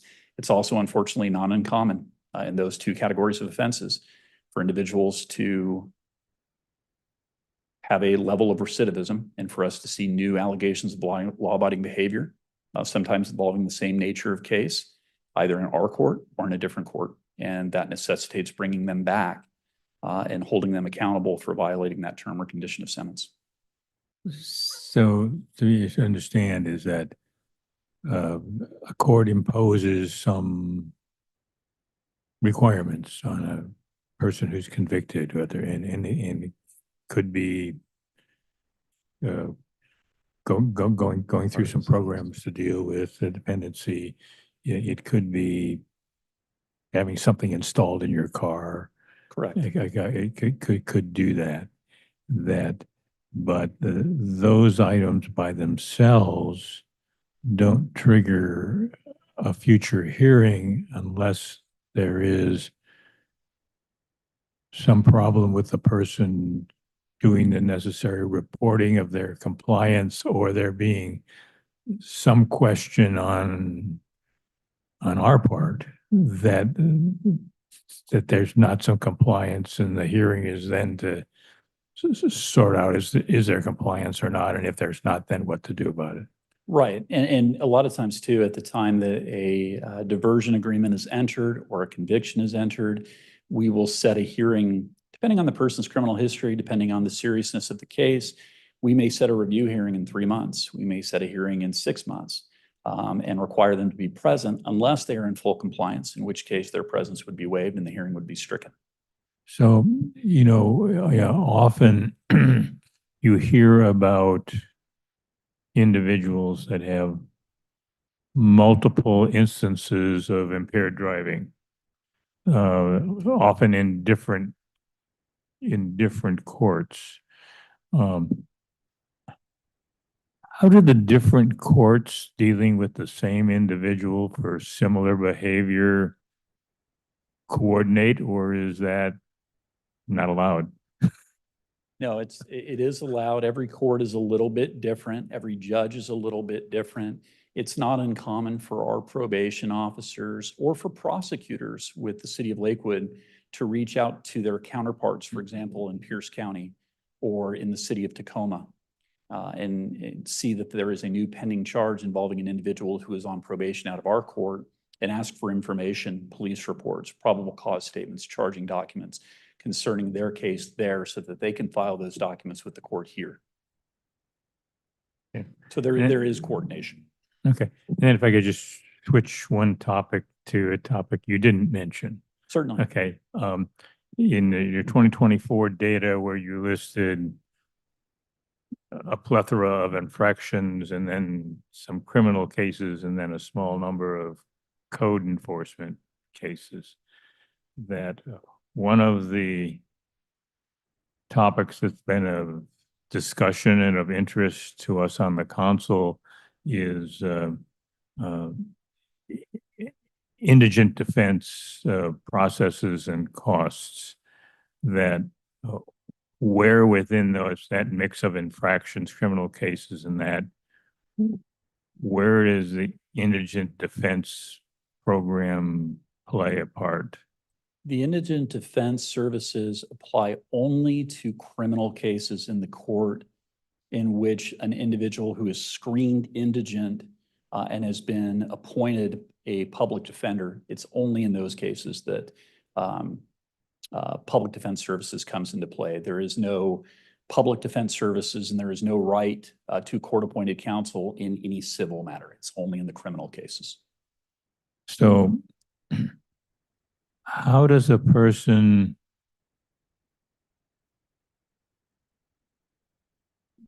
verify that they are eligible or entitled to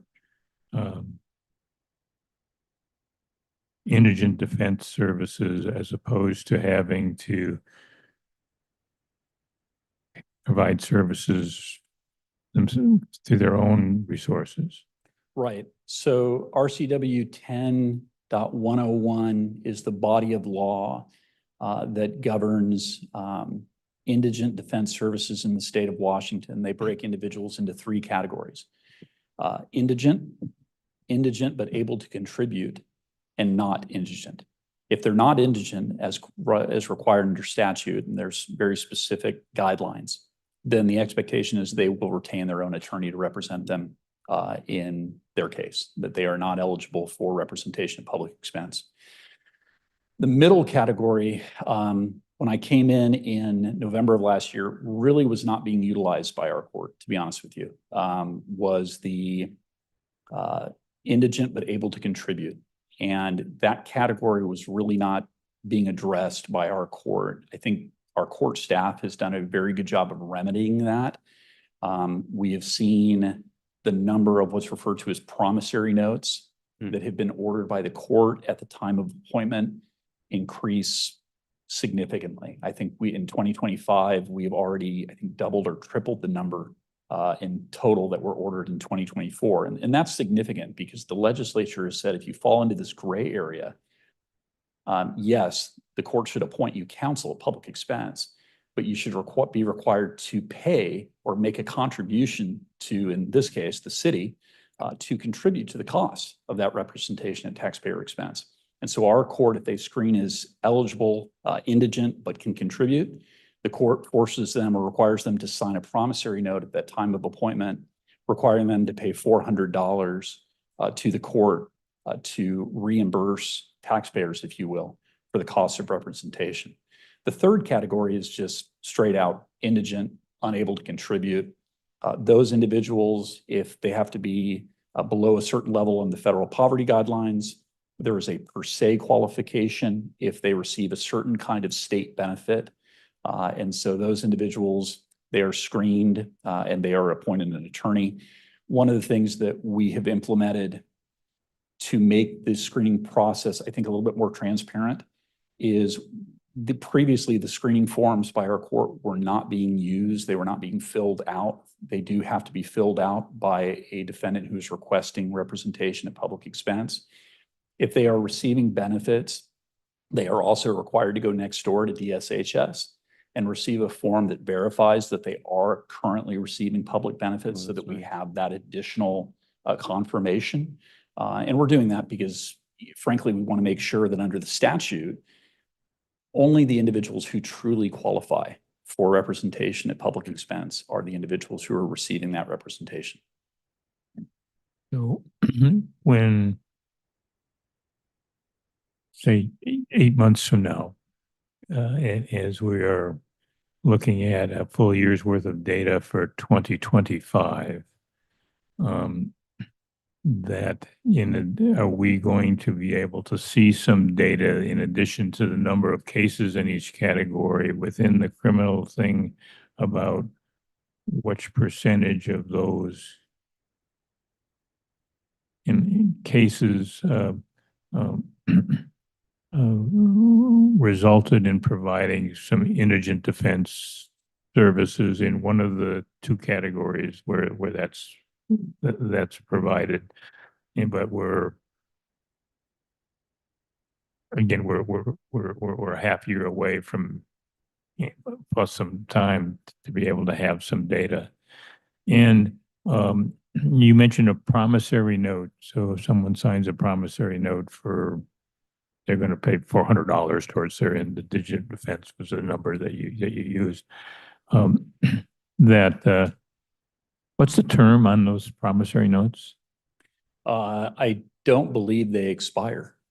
They are a surviving legal financial obligation. So theoretically, if they are not collected within the time or the duration of the case, I'm speculating here, but my belief is that those potentially would go to some kind of legal financial obligation collection system, just like any other fine that was imposed by the court.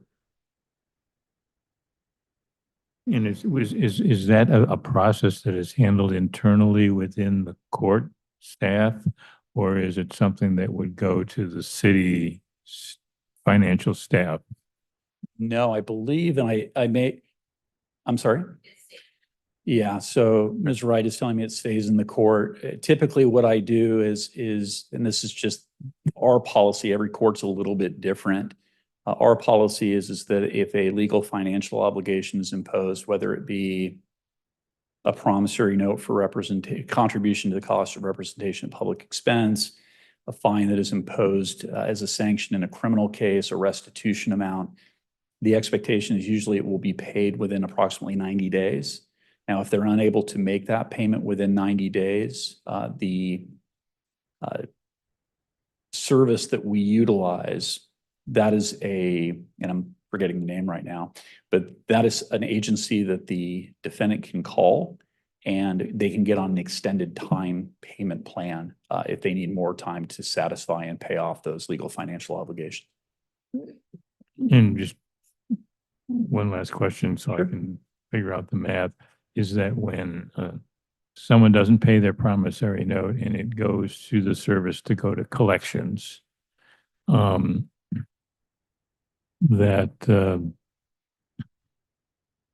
Based on the fact that the collection agency is then going to do that, are the proceeds to the court discounted?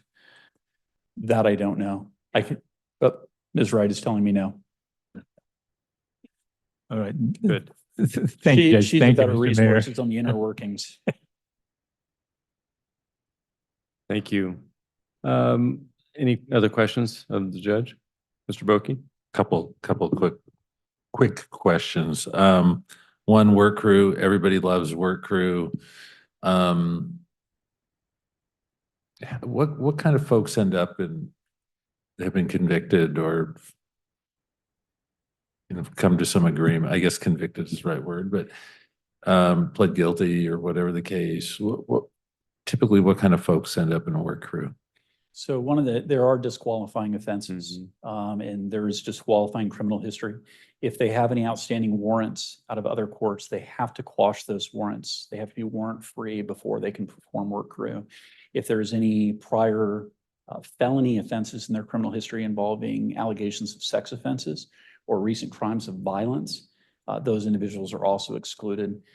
Before they can do work crew, they have to meet with one of our two probation officers, Officer Daisy Lamelli, who has been with the court now for 5 years and is nothing short of exemplary. And we're also blessed to have a retired Lakewood police officer, Jim Seiler, who is our other probation officer. They have to meet with one or both of them, and there's a screening process before they are ever taken out into the community to perform work crew. If there is something about their makeup or their history that is of concern to the officers, they will file a report with the court and they'll be sent back to me, and we'll make some adjustment at that point in time. Sometimes it's a physical limitation that I wasn't aware of at the time that would make it difficult, if not impossible, for them to do meaningful work crew. But frankly, Councilman Boki, I try to give anyone who appears to be a viable candidate that option whenever possible, for the reason that, from my vantage point, the city of Lakewood, city of DuPont, Steilacoom receive a lot more benefit from somebody performing some measure of community service under court supervision than they would if they were just sitting in the Nisqually jail for 5 to 10 days. And typically how many hours do they have to put in? So 1 day of work crew is 8 hours. 8 hours. And that equals 1 day of jail. Okay, so you just base it on that. Okay. Yeah, same with community service. And we do have some individuals that I don't want to punish them for physical limitations, and so they're not eligible for work crew. And so I give them the opportunity of doing community service where their physical limitations do not prevent them from doing community service with a certified nonprofit. And again, the thinking is that's more of a direct contribution to the community as opposed to incarceration. Good. Thank you for that. Just one more question. This movement of certain drug cases are no longer felonies. They fell into our lap now. They're now misdemeanors or gross misdemeanors. Can you talk a little bit about the impact that's had on the court? Yeah, how many cases you're seeing, that kind of thing? Yeah, it would be interesting. And part of that, I think, may be better answered by the prosecutors. I will tell you that historically, before the Supreme Court case holding 6950-4013, which is the unlawful possession of a controlled substance statute, holding that unconstitutional, and you're right, the recodification, those cases were almost exclusively filed in Superior Court.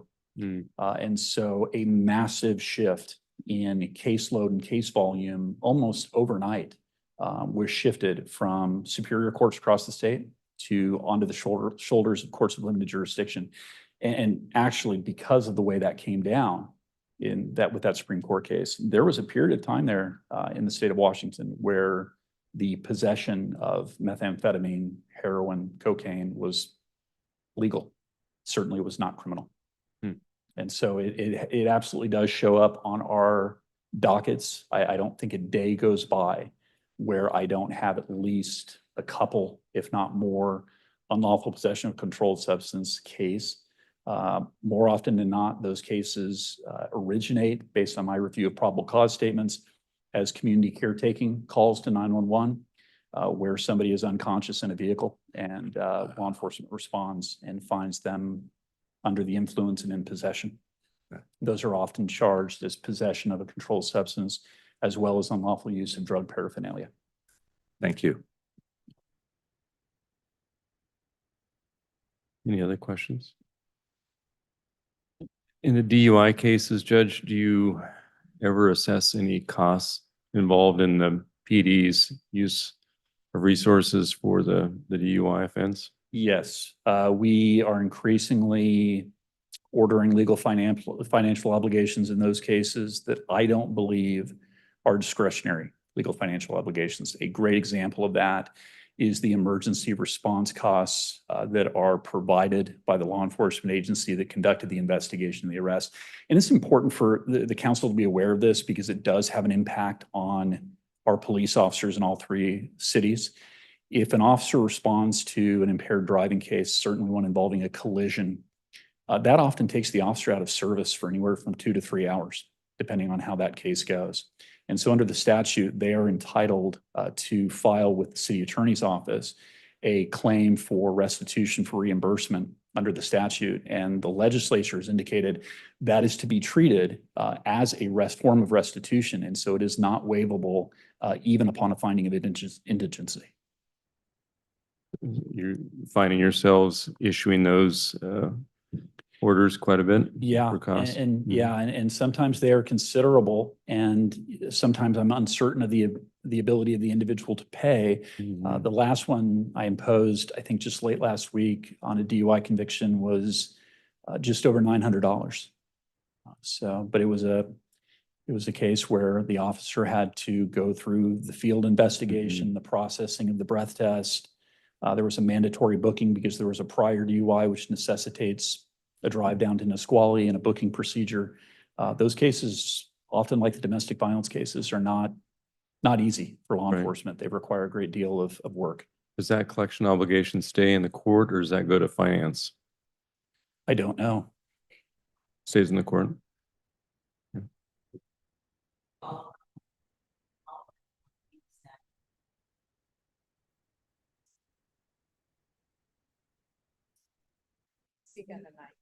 No. I could hear you, but the public probably can't. Yeah. Thanks, Dina. So the accounts are created in the court, and then once the account is set up on a time pay, as like the judge said, if it's not paid or set up a time payment, then it goes into collections. When we get any funds, whether it's from our online vendor, from some people coming to our front counter through the mail, all of that is receipted back into that same system. Wow. So the only time that sometimes the money mixes with finance, and Ms. Kraus can correct me if I'm wrong, but is if somebody, like, we've had people that they've hit a light pole in the city or they've damaged a city structure, then that, something like Right, that okay. restitution would go to Got the it. city.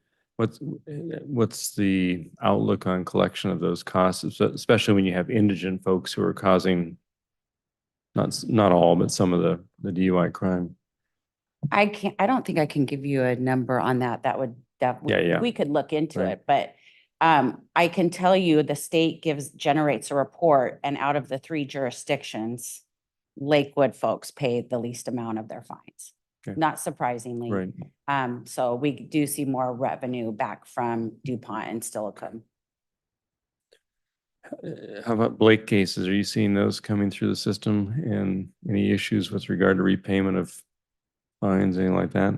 Nothing like that much? It's all done through the state. Okay. So, but we didn't have very many, so to begin with, so there hasn't been a big push on that one. Okay, very good. Probably because we weren't established until 1996. Probably a big part of it, yeah. Yeah. Any other questions? Mr. Pearson has a question. Thank you, Mr. Mayor. So I recently went on a ride along, and the cops weren't allowed to, apparently, I don't know the rules, but there was the person that they arrested was a felon. He was in possession of a firearm. They couldn't take the firearm out of the vehicle, so they had to pay to apparently transport the vehicle to a place and then go get like a search warrant or something, and then they can take the gun out of the vehicle, and then they have to pay to put the vehicle back in like the impound, do all of those costs get absorbed by the police department, or is that part of, the fees that these folks are having to pay for their court costs, or what, can you speak to that at all? I'm not sure. Yeah, I think they're being absorbed by the police department. I certainly could be wrong, but That was what you've just described is an arrest for a felony offense, so that would be referred to the Pierce County Prosecutor's Office. It's unfortunately not uncommon for individuals to be less than cooperative with law enforcement and for them to not consent to the recovery of the firearm, which does necessitate sealing the vehicle, impounding it, and obtaining a search warrant from a court to enter that vehicle and recover any evidence, including the weapon that you referenced. And unfortunately, I am not aware of any mechanism either in Superior Court or in courts of limited jurisdiction where the prosecuting authority would be able to seek recoupment for those costs. Thanks. Appreciate it. Anything else? Oh, city manager has a point or a question. Or a checkbook. I haven't seen any towing impound fees for years from the police department. Interesting. Okay.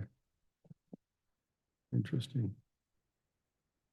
Well, good. Well, thank you very much for the report. We certainly look forward to a full 2025 set of data. I guess the last question, are you enjoying yourself?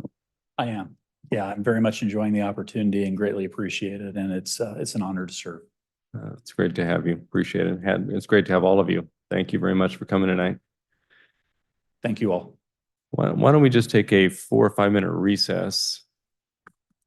So I can say hello and goodbye to the court staff, and then we'll come right back, have the city manager's report, and then apparently we have an exec session. Okay.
Oh, my knees were getting tired here sitting.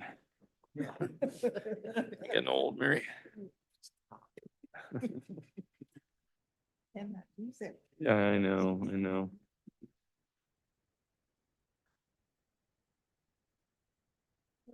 Sit down or what?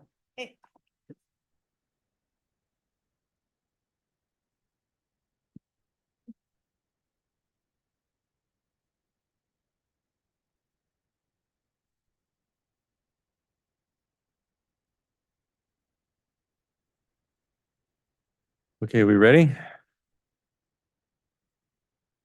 Okay, we're back from a very brief stretch break. And now we turn to reports by the city manager, Ms. Kraus. My first report is on the sister city. I'm looking for some decisions from the city council. The first one is the Donju Friendship Sister visit, and that is scheduled for September 23rd, 2025. Or that's when they plan on coming. But what they have is a delegation that includes high-ranking officials, including the vice governor of the Hainan province, the deputy secretary of the People's Government of the Hainan Province, the Director in Development Reform Commission, and the Vice Mayor of Danju City. So for the September 23rd meeting, they requested a formal meeting with the mayor, Wayland, and city council members, and their agenda is to discuss cooperation, progress, and next steps to the relationship between the two cities, share information and advantages of the Hainan free trade port, and sign a framework agreement for enhancing friendly cooperation. They also requested lunch and dinner with this mayor, city council, and then key city officials. They want to do a tree planting activity and take a visit to an agricultural enterprise. What they needed from us, which the mayor had signed, is 2 letters to submit as part of the request to visit the United States, and that has been done. The delegation for China will pay all costs associated with the visit except for the requested lunch and dinner with the city officials. And the funding that is needed to cover the meal cost and the gift purchase is requested is $5,000. So that's for the Danju visit. And I just also mentioned this last time that our communications manager, Bryn Grimley, is working with the Lakewood Sister City Association to prepare for their arrival and amend the requested itinerary to better fit what we can offer. And this includes connecting them with the Economic Development Board of Tacoma Pierce County. So that's one thing to think about. The second part is the Gimhae Sister City visit. They came back in July, and this time, if you recall the last time they came, they did not have their city council. So for this visit, their city council requested to visit the city on October 30th. And it would be a one-night stay and include a meeting with the mayor and city council. A welcome lunch or dinner is also requested. So the visit date again is October 30th. The delegation head count is 8 people. They request 1 night of hotel, 1 lunch or dinner meeting. So the estimated cost, if everybody were to have their own room, would be $5,200, and it includes the 1 meal. If they were to use a double occupancy, so 4 rooms and 1 meal, that would be $3,800. And so that would be October 30th for Gimhae. And then they invited the city council to come to their ceramic festival. And that would be a November 3rd departure and a November 9th return. They had stated that you don't need to stay for the entire time, but that's kind of the range. The estimated airfare for the city is $2,500 per person. And the last time I brought this to you, we were considering the city, for city council, that would be Mayor Wayland and our new city manager, Doug Russell. And so that would be $5,000. So if you were to do all of this, if there were double occupancy for the Gimhae visit on October 30th, that would be $13,800. And these are just estimated, so it really depends on the time that we book the room and get the airfare. If you were to do all of the above, and that would be 8 rooms for the Gimhae delegation, it would be $15,200. So my request is some direction from the city council. Let me pose the question and then I'll open it up. So when we had the Gimhe folks come for Summerfest, the one thing we did do is we voted to pull those funds from lodging tax. And so that didn't necessarily come from the general fund. So what funds do we have available for travel that we didn't use? Because those funds were lodging tax funds, thankfully. So this would be general fund dollars. Okay, do we have anything budgeted? I know we have a very modest travel budget. Modest travel budget, yes, but not enough to cover this. And those travel budgets have been earmarked for certain travel that is more directly related. Very good. Okay. Okay, open it up to council for general conversations or specific conversations on either one of the three items. Maybe we can look, first of all, the Sister City, the Donjo deal. When I was there last year, and maybe the city manager can speak to this, they are very, very, very focused on economic development opportunities. And I know that we don't have a deep water port here in Lakewood. Wagop Lake doesn't come close. So coordinating with the EDB and the port would be critical. I would think if we were going to have them for the lunch, we probably would want to invite the executive director of the port and perhaps the president and vice president of the port, those commissioners, if we're going to do that, because they really have the information that the Donjo delegation is likely seeking. And coordinate for tours and those kinds of things. It might be a really good mutual symbiotic thing. And I guess it's possible maybe to reach out and see if the port might contribute to this. Maybe Eric Johnson has some funds, and Deanna Keller would probably be a good contact over there on that issue, because that, even if it's a partial contribution, because it is of value to the port, they do a lot of work with China. So that would be a thought there. I think it would be nice to do for us if it's just a lunch or a dinner and a meeting and then a warm handoff to the port and the EDB. The new chair of the EDB would, I think, welcome the opportunity for sure.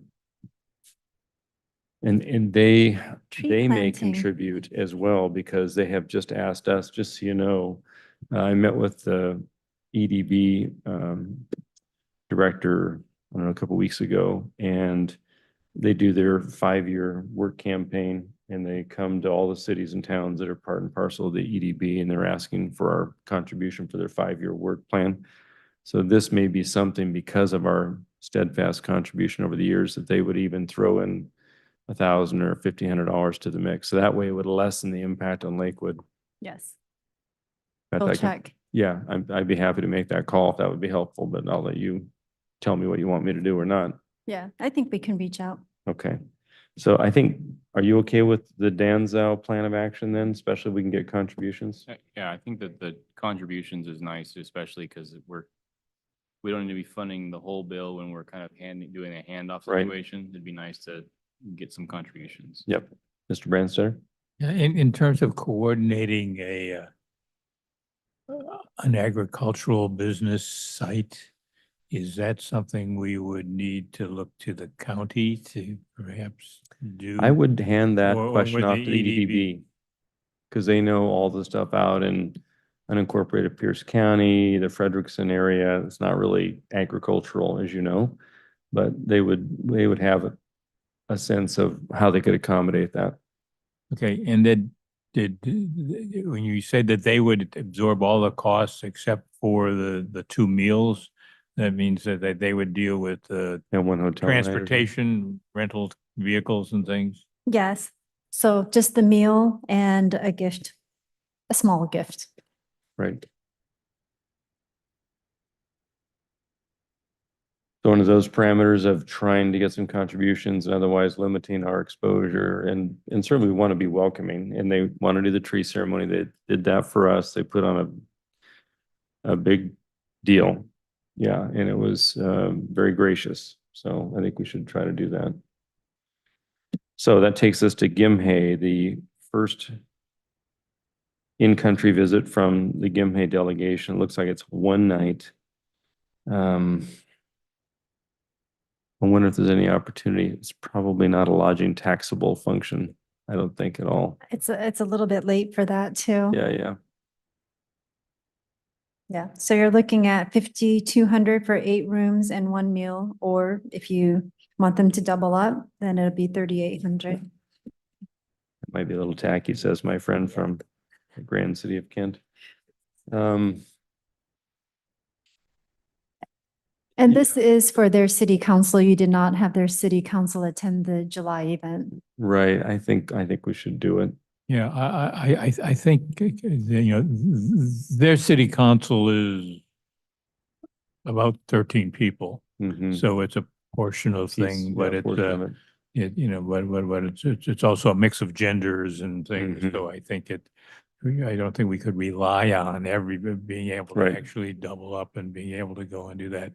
So we should think in terms of, each having a room unless they're bringing 2 staff. Right, Who yeah. would share a room. And I think that can be coordinated. The October 30th, that's not Halloween, is it? 31st is Halloween, yeah. Yeah.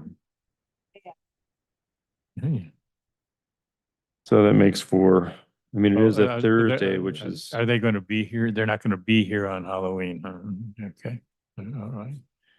And will This is the one day. will the exhibit that's currently in the city hall, will that still be up then, or will that? No, because originally it was just going to be through September 15th, but they extended it through September 30th. I recognize that it's for the Gimhe, but we already have another display scheduled for the end of September. okay. But it occurred to me that as a gift to Gimhe upon the visit, that if we could create a photo montage of Oh, that's what's a on the great idea. walls out here, that might be something that they would appreciate to be able to have and take back. That's a great And idea. it would be, and I think the Washington Tacoma Korean American Association would welcome having their poetry display in art handled in that way. In terms of the city gift for Gimhe, the one thing, as you recall, we did for Danzao is we had the local vendor create those really nice wood plaques out of Gary oak, and they were embossed with the Lakewood seal, the Lakewood tree, the Gary oak, and the name of the 2 cities. And that really went over well in Danzao. It might be something we haven't done for Gimhe. And so if we give Micah enough time, he could probably put that together. It would probably be about $300. Okay, we can look in that. Take a look at it, maybe. I also think that photo montage, if you had seen the people or met the people that put the display up, they were so appreciative. I think they would love to be able to do that. That'd be or great. Have us do that. Yeah. Okay, so it sounds like no doubling up. We're okay with doing it appropriately. Yes. And then you get to the November 3rd through the 9th or some duration of for the Gimhe Ceramic Festival. I'm willing to do it. I don't know if I can do it for 6 days. I could do it, like maybe the 4th or 5th through the 9th or something like that. The travel is. Yeah. And they did specifically Really? say that you don't have to stay for the entire duration. I think they recognize it's a long. Yeah. Yeah, it is. So estimated I'm- cost is 2,500 per person. Yeah. And I don't have to go if someone else really wants to go. Sure. You want to go?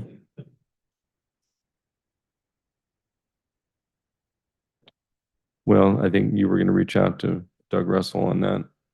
Yeah. So would it be the two of you, Mayor and Doug Russell? Is that what the city council wants to do? I'm fine to do it, but I can't do it for 6 days. I can do it for probably. I could do it for maybe the 4th through the 9th. So it's only 3 or 4 working days off.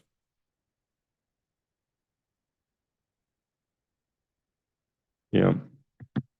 So why don't you put a placeholder for 2 Okay. on that, and we'll see if Russell can go. He may not want to that early on.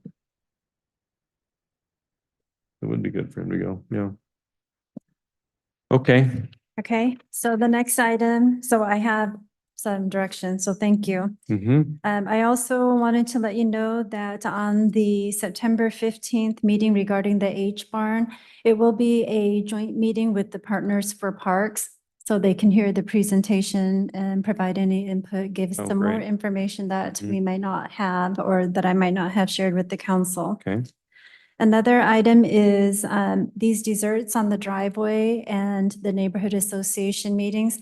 Brianna's been monitoring, our city clerk has been monitoring the attendance to make sure that we don't have a quorum of the council. But something that we could do just to take into consideration of the OPMA requirement and to make sure that we don't have a quorum of the council, if we could just assign 2 council members. We'll take a look at the council's calendars to see if you already have designated meetings on such day and just do a rotation. So it would be 2, and then if there's somebody else that wants to come to it, that would be 3, but we will never have a 4.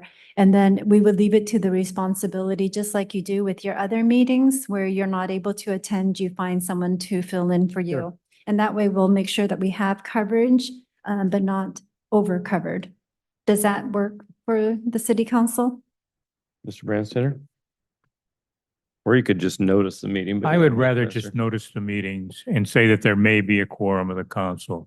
Because I think that for about half of the desserts on the driveway, we've had 4 or 5 of us. Or 6. And that the idea of the desserts on the driveway is to provide an alternative way to get public interaction directly with us face to face. And I think most of us, at least for me, it's more a question of there's just too many things on some days that it can't, and that's one of the things right. that falls off for me. But I would rather just notice them all and say there may be. There's not an agenda, okay, per se, but it's an event that we'll all be going to. Just notice no action will be taken, kind of a standard notice. Okay, thank you. But whoever's there, Chris probably just needs to make sure he's taking a few notes, who's there and that kind of a deal. So we have a record. Okay, we'll get that coordinated. And then the last thing I have is the upcoming events. And so on August 19th, we have the summer concerts at the Pavilion, Fort Steilacoom Park, and it'll be 50s and 60s music. Also on that evening at 6:30 p.m. is the Tillicum Neighborhood Association at the Tillicum Community Center. August 20th, between 11 and 12:30, if you've RSVP'd, it was the Pierce Transit World Cup Summit at the Tacoma Dome Station. Also, August 20th, between 5 and 6:30 p.m. is the Historic Fort Steilacoom Sign Dedication event. August 21st at 8 a.m. to 10 p.m. is Clover Park High School, Clover Park School District 25 and 26 school event kickoff at Harry Lang Stadium. August 21st, 6 p.m. desserts in the driveway at Clover Creek neighborhood at Tyee Elementary School. August 22nd, N Brothers Bakery grand opening at 12 p.m. August 23rd, between 12 and 3 p.m. is a youth council kickoff at Fort Steilacoom Park Pavilion. August 27th, between 10 and 12 is the housing roundtable with Lieutenant Governor Denny Heck, and that is the virtual option that Our Mayor Whalen and Deputy or Assistant Planning and Public Works Director will be attending. August 28th is the Lhasa Gravelly Lake Commons groundbreaking at 12:30 p.m. August 28th at 6 p.m. is Desserts in the Driveway, Fort Steilacoom Park Pavilion. August 29th, 3 p.m. till 7:30 p.m. Asia Pacific Cultural Center grand opening of their new building. September 1st, we have at 11 a.m. to 4 p.m. Buffalo Soldiers Labor Day Festival at Cheney Stadium. September 6th, 12 p.m. till 6 p.m. is La Fiesta de la Familia at Fort Steilacoom Park.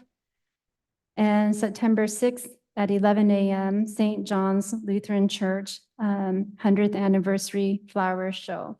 And I'll stop there because that'll get us back to the next council meeting.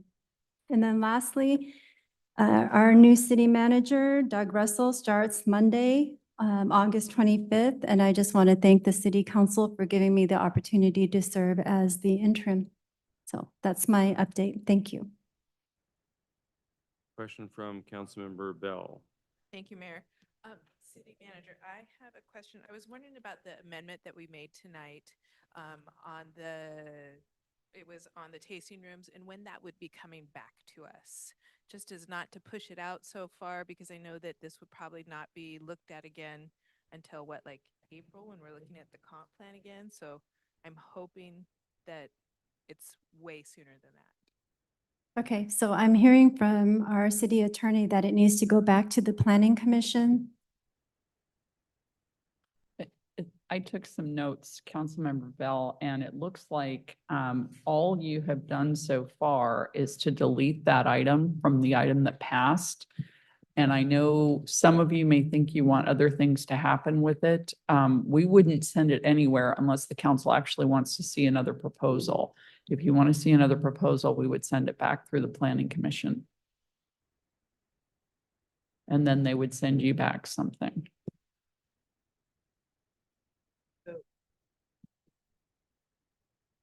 So does that push us out to like next year, mid next year, or is there? We can't fit into speak, their schedule and stuff? we can't speak to what their schedule would or wouldn't allow. We can certainly tell them that the council's interested in seeing something sooner rather than later, but they may have other things on their agenda that are more urgent to their way of thinking. But that's where it goes now.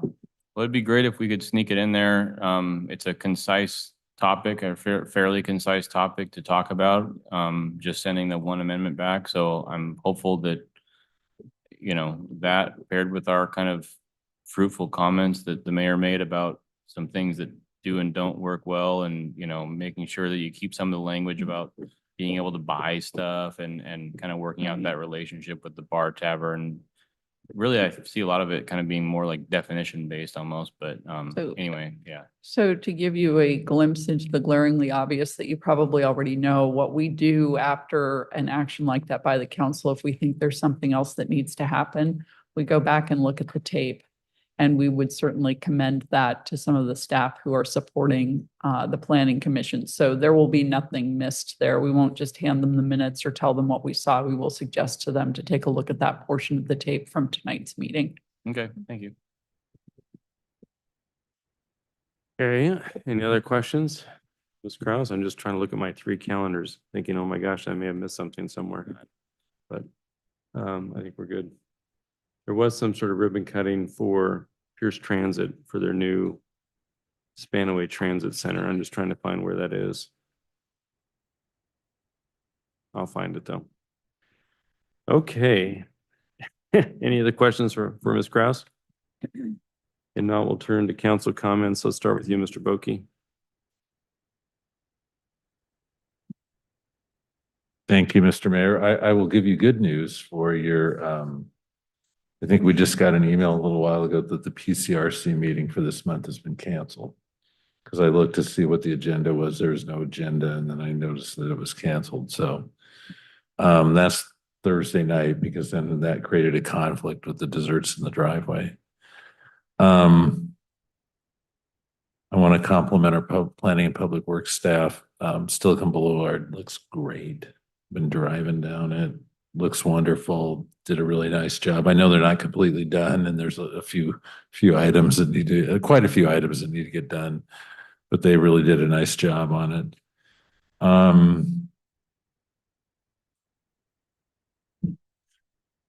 And yeah, Ms. Cross, you did a great job as interim city manager, and thank you very much. And I think that's all I've got. I thought I had something else, but I don't have it in my notes here. So Silicon Boulevard, PCRC canceled. Won't make it to some event. I won't make it to who's going to make it to the youth council event, I guess is the thing, because I will not be able to. Okay. I don't think, what time is it? No, I won't be able to make it. Okay, thanks. Okay. Thank you very much. How about Councilmember Pearson? Thank you, Mr. Mayor. Last week I went on a ride along and learned a lot of interesting things about some of the challenges going on in the community and some of the things the police are faced with. And I thought it was really interesting. You know, they arrested a felon that was in possession of a gun and they couldn't take the gun out of the car. And it's like that, those things just don't make sense to me, but I guess that's the world we live in now. So, but yeah, they do a lot of great work. And then I was, we rode out in the west, I think it's west side, was the patrol area, and went to a couple of adult family homes and got my first kind of taste of what those are all about and some of the issues that they face with those, and really the volume of them out there is pretty surprising in Oak Brook. In fact, this one person that we were dealing with had been relocated out of a house and moved 7 houses down and was stuck in this other house and causing some issues. So it's, you know, seems like it's a, you know, revolving door over there and dealing with those things. So yeah, lots of appreciation for our officers, and the fire department came out on one of them. And so it was, there's a lot of attention out there paid to those folks, and they're doing a good job. And then I'll be at the youth summit this weekend, I believe it is. Yeah, this Saturday. And I think I won't be able to make the desserts in the driveway on Thursday. And I'm going to the Clover Park kickoff thing on Thursday. That's it. And then congratulations. Thanks, interim city manager. You've done a great job, and I appreciate all your work. So you always keep us in check over here. Thank you very much, Councilmember Brandstetter. Thank you, Mr. Mayor. And again, I will, Ms. Krause, I will echo the thanking you for your service and of things moving along, you know, without hiccups in the period of time, that to be able to go and do that. And that I hope that was your perspective as well, going on to be able to go and do that. Mr. Mayor, I got an invocation from the city clerk, but I didn't know what to do with it because it was something to do with the lieutenant governor wanted the mayor and a staff person to come to a roundtable discussion on August 27th around housing, and so it didn't look like it was an open invitation to city council members. But you know, are you planning to do that? Yeah, I do have it on my calendar. It's 10 to noon virtual attendance. Yeah. I don't think there would be a problem with attending it virtually if you wanted to do that. I can check. Yeah, I only want to make sure someone was going, and then that we've also got someone in line on the staff. The staff Angie guru Silva is going on that. to be able to go and do that. Okay, Is that right, Ms. Yes, Kraus? that's correct. We have Mayor Whalen registered as well as our Assistant Planning and Public Works Director, Angie Silva. okay, so that's good. I can delete this then. And then, Mr. Pearson, I had a similar thing. I have a thing about Puget Sound Regional Council Transportation, something that people are invited. The city clerk sent us an invitation, but I didn't know exactly what it was. Puget Sound Regional Council Regional Transportation Public Meeting. Is that something that it's at the either the Pioneer Park Pavilion in Puyallup, I guess. Is that something worth going to?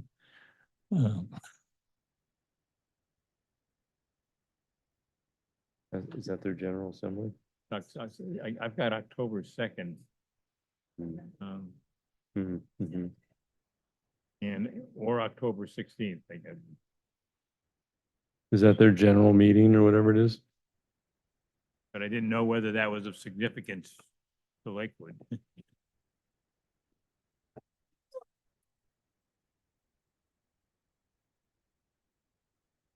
Sorry, we have that invitation that Mayor Whalen sent to our city clerk, so we'll forward it. And it is for October 2nd between 5 and 7:30 PM at the Pioneer Park Pavilion. And there is a registration requirement, but it is from the executive's office. We'd like to ensure you are aware of the upcoming Puget Sound Regional Council's public meeting to gather input on the development of a new regional transportation plan.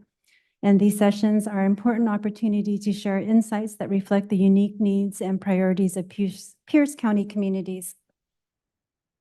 If that's something you'd like to attend, feel free. October 2nd is what day of the Thursday. So is there a desserts? Is a telecom meeting on that Thursday? Or the Lake City meeting? Lake City. I will probably plan to go to that on October 2nd then. And Mr. Mayor, when we did the presentation of the citizens that went through the Citizens Police Academy, I think that was a good group, and is also a diverse group that represented the diversity of the city as well to do that. However, when Captain Westby was here, notice he was wearing a black band on his badge, and that had to do with the Spokane County Sheriff's losing an officer on Saturday a week ago. Struck by a motorcyclist while he was doing something on I-5. Captain Westby indicated that there is some representation from Lakewood that's going to the funeral on Wednesday this time. But I would suggest that you may want to send a letter or some communication to either the sheriff in Spokane or the county executive for Spokane County or something, reflecting our support for them and that and making some reference to our history of losing an officer as well. Perhaps you can do that. And then I guess that the last thing is, I'm wondering what we can do about the Motor Avenue issue.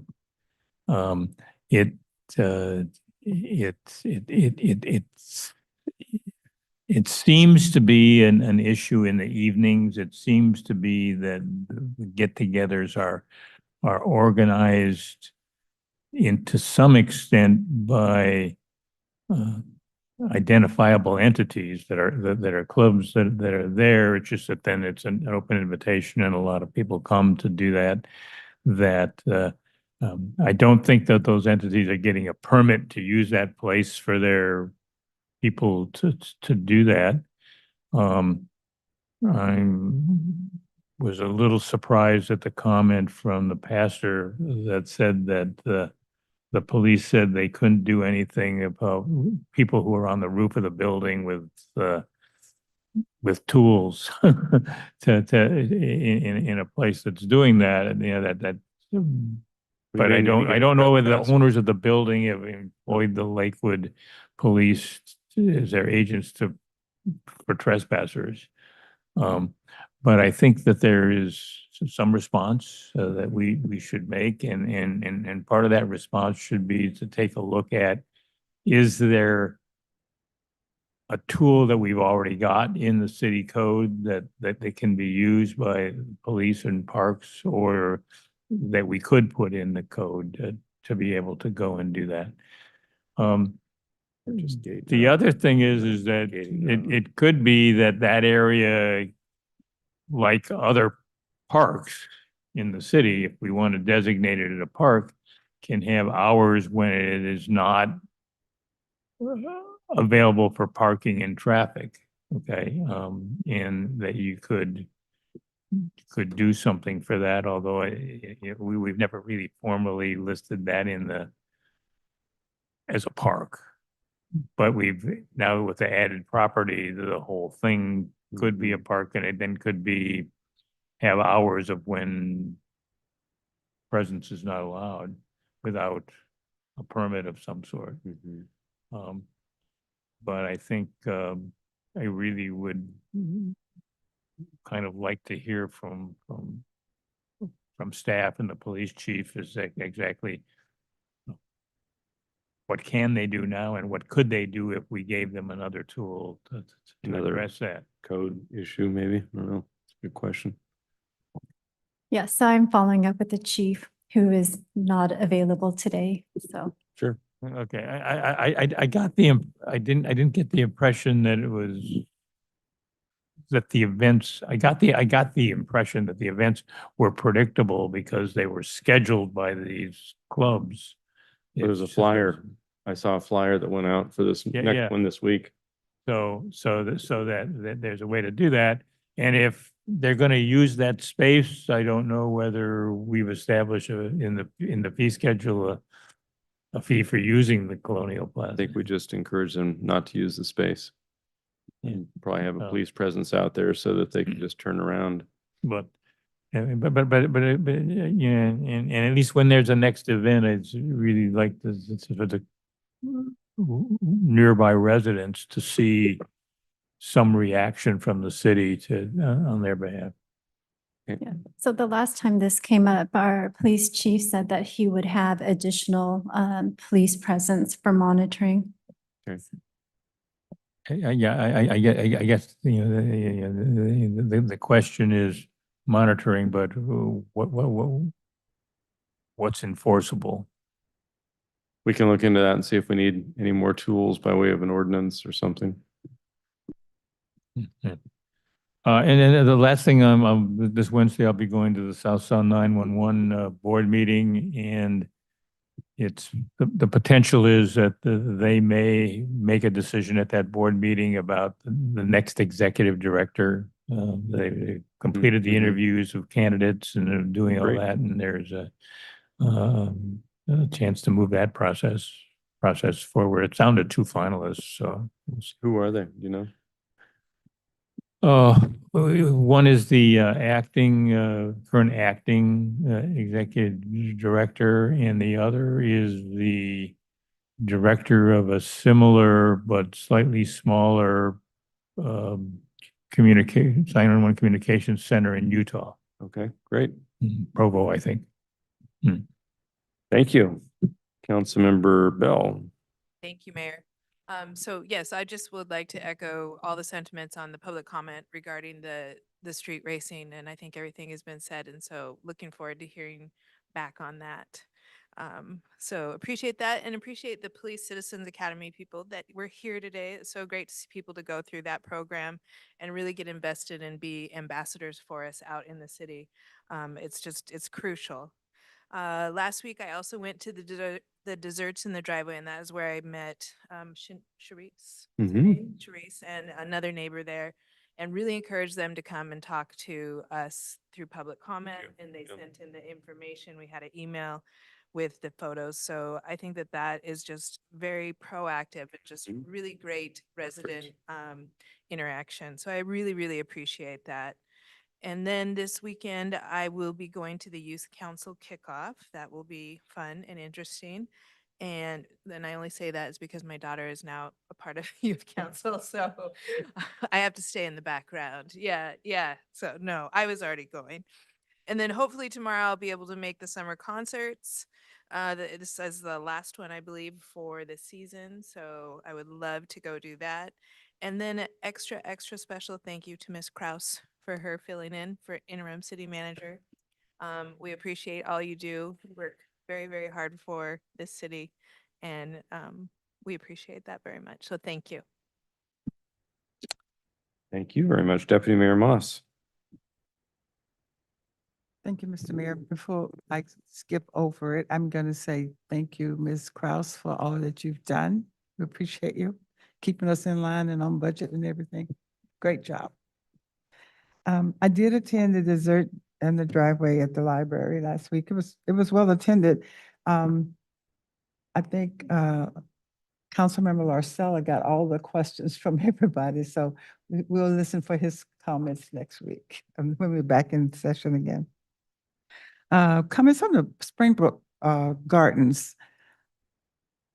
I was not aware that there was issues going on there. So that's the first time we heard of that. So we might take a look and see what's going on. I might even drive out there myself to just to see why, and because it doesn't make sense. Anyway, back to school. I will be going to the back to school program. I think that's Thursday at Clover Park High School. Motor Avenue, I did see them gathering there one evening and I was going home, and it was just like they were preparing for a car show. Amazing. I appreciate the public comments from our residents. I love it when our residents get involved and help us to keep the safety in our community. So I really appreciate that. So that's all I have, Mr. Mayor. Thank you very much. I too will start with my thanks and appreciation to Ms. Kraus for her incredible work as interim city manager. You've been,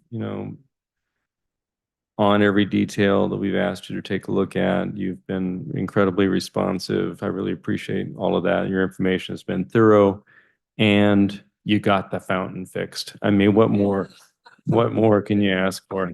Yay, yeah. John Caulfield, if you're watching from home, she got it done.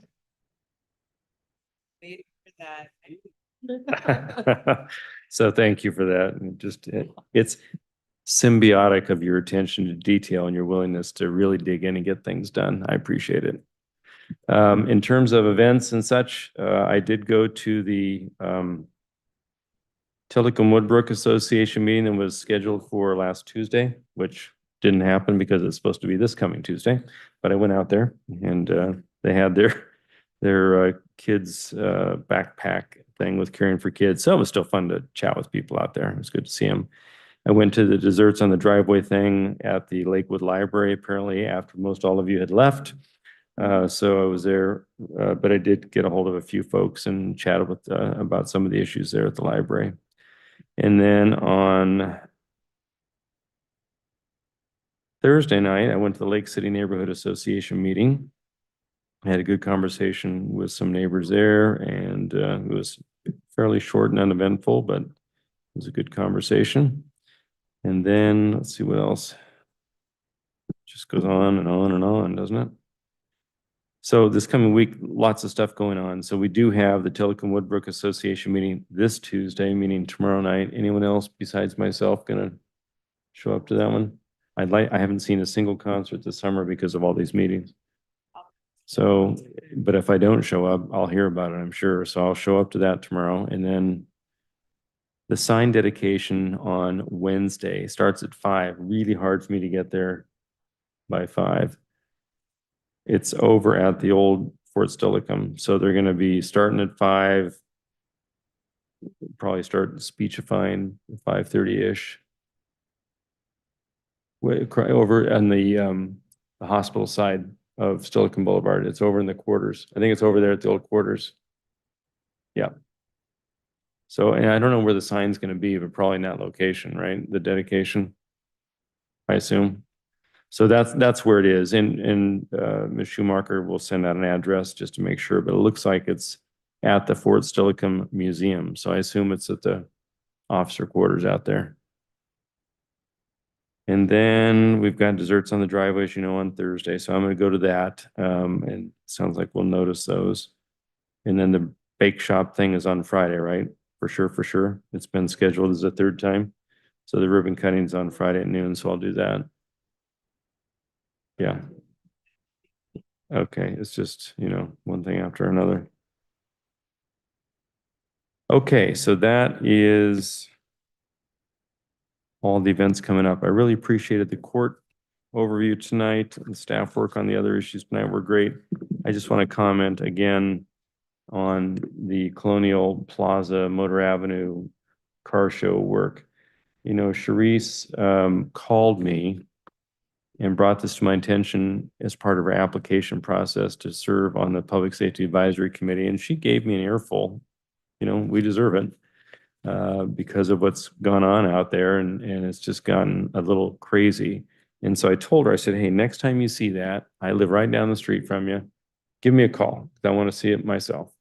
And right after our council meeting, she gave me a call last Monday night. It was Monday night at about whenever we got done here, about 8:30, she called me, and I had just gotten home. And so I went ahead and I told her I would. So I went down there. It was packed. I think there were probably 50, 60 cars, and it felt like 100 people. And it was dangerous to drive through because people were racing by you on motorcycles. It was crazy. And I'm sure they're having a good time, some of them, but I'm sure some of them were climbing on the building and otherwise. So we may need to work with the Graymore owners to see if they don't already have a trespass order in place with PD, that we help them get one. So if that's a tool that we need to have to trespass people who are, climbing on the roof or doing other naughty things, whatever tools we need to do that would be great. And then we may need to put up signage. We may need to have a no loitering ordinance. I don't know what we can do, but you want to let youth have a good time in a sense, but it's got to be safe and it's got to be permitted. And the other thing, we heard tonight from the court about work crew. I don't know if it's possible, but it seems to me a great task for work crew might be to go and assist parks clean up all the rubber tire marks all over the Colonial Plaza. To me, that would be of value to the community. It would be certainly good for the neighbors to see that action has been taken in something that they hold dear to themselves. And it sends a message that we're not just going to let it sit there looking like it does. So those are my thoughts. Any other thoughts for the good of the order, Mr. Boki? When you mentioned and I'm glad we left that for you to talk about the fountain being fixed. Yeah.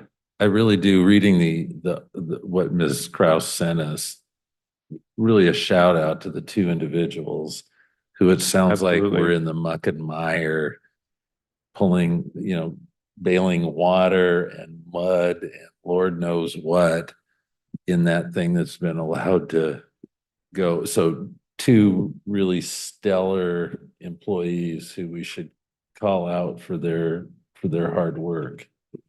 Yeah, and I just want to say that I told them I really was thankful and appreciative, and the response I got was, we're happy to do it.